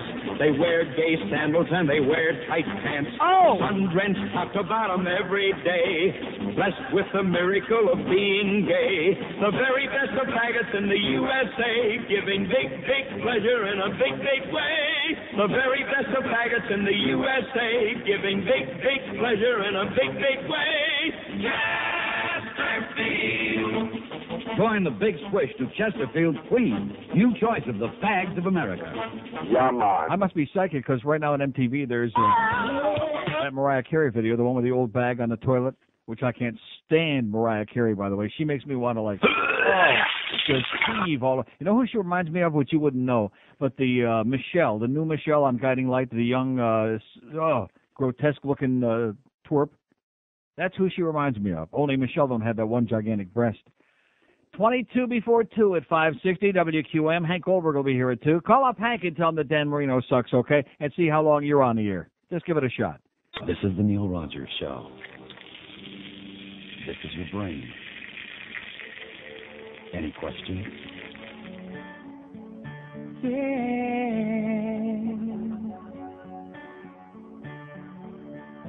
We dance like sissies. We sing like wussies, but we must tell you, we swear we're not gay.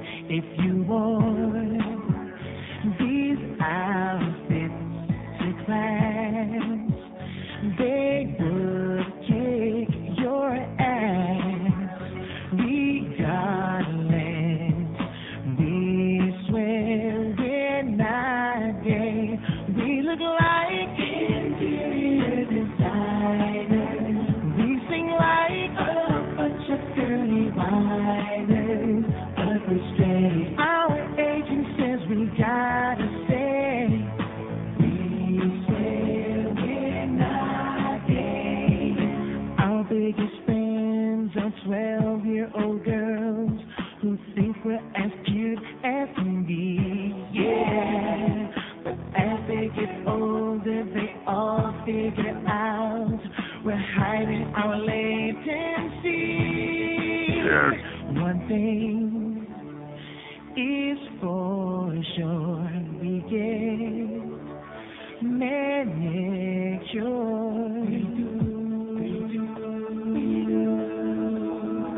Wash our clothes on the delicate side, though.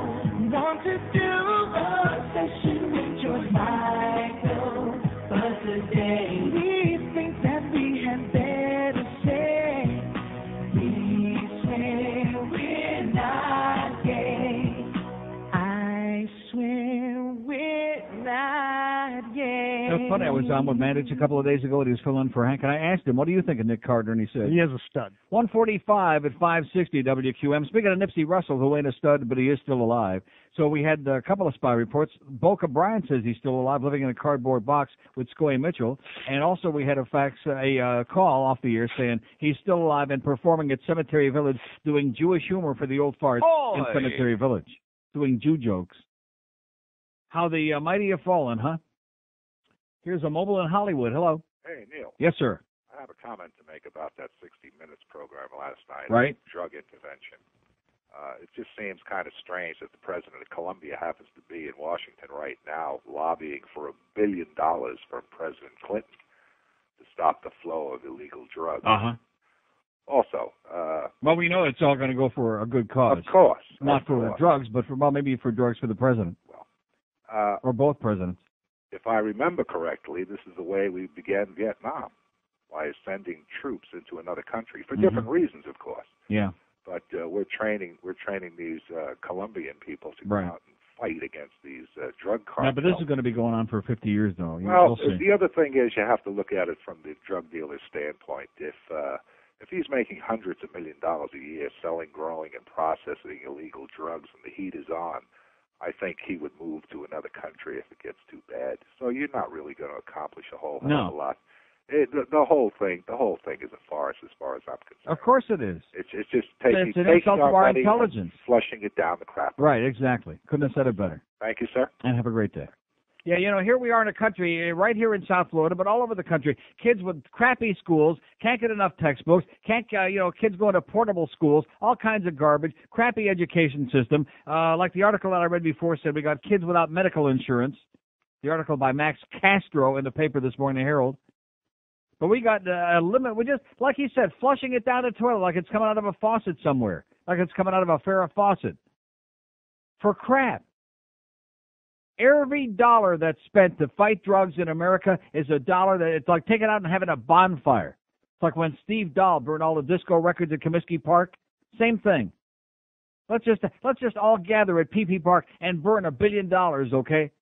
And have the same impact we're having on the so-called war on drugs. Here's West Palm Beach. Hello. Hello, Neil. Yes, sir. Long-time listener, second-time caller. I've Great. been a smoker of marijuana now for 12 years, and I've done one goddamn thing wrong. Really? That's right. Haven't killed anybody yet? No, and never will. Right.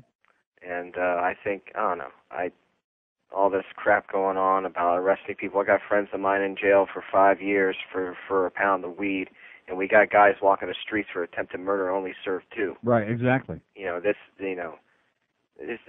is bullshit, man. It's not right. So if it's fascism, man, it's a fascist goddamn We're country. living this. They run this. They're starting to run this country like the goddamn Gestapo, man. Like a police state. That's right. And I'm all I know. Hey, I'll see you both at the passport office. Okay. Bye. Arrivederci. Oh, here's a guy who they won't let in the passport office because he's too. They're nervous about people with orange pasty complexions. Where the hell have you been lately? Not that I'm complaining, but. Well, pound 560 doesn't work for me anymore on my cell phone. Why is that? You have Mobile One? I have Bell South Mobility. Oh, I see. Well, why would that have ever worked unless you were doing it through Mobile One? It always worked before. It always worked before, and it doesn't work now? Yeah, that's exactly right. How come we don't know about that? Maybe that's why I'm squeezing for calls here every guy. I knew there's something going on between the Mobile One thing and there's something going on here, man.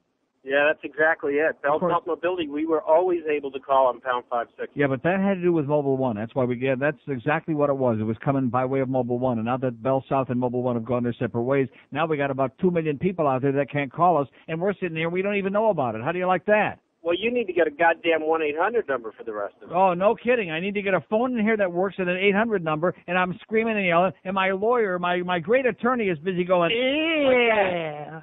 Writing letters to everybody about what a great guy he is. Yeah, Norma. Oh. Norma can't. He's such a sloppy eater. Whatever the question is, the answer is Norma can't. Let me ask you a question. You and I have known each other for what, about 20 years? Too long. Well, I'd like to get a little closer to you. No thanks. I thought maybe we'd hang out on South Beach and eat poodle stool together. Yeah, right. That call yesterday. Was that great? I may have to play that every day. That's going to take over for Rostage. That's going to take over for Bridge Tender. Got them all beat. But anyway, when I was right out of college, I couldn't afford to go to private university, so I went to BCC. Uh-huh. And me and a bunch of buddies went to join. Great windsurfing class, by the way, at BCC. We went to join, is it TKE or something like that? You're asking me? I don't know. Well, we checked into it. And let me tell you what. It was odd. Did you say you joined Geek? That's you. If that's what you joined, man, it was perfect for you.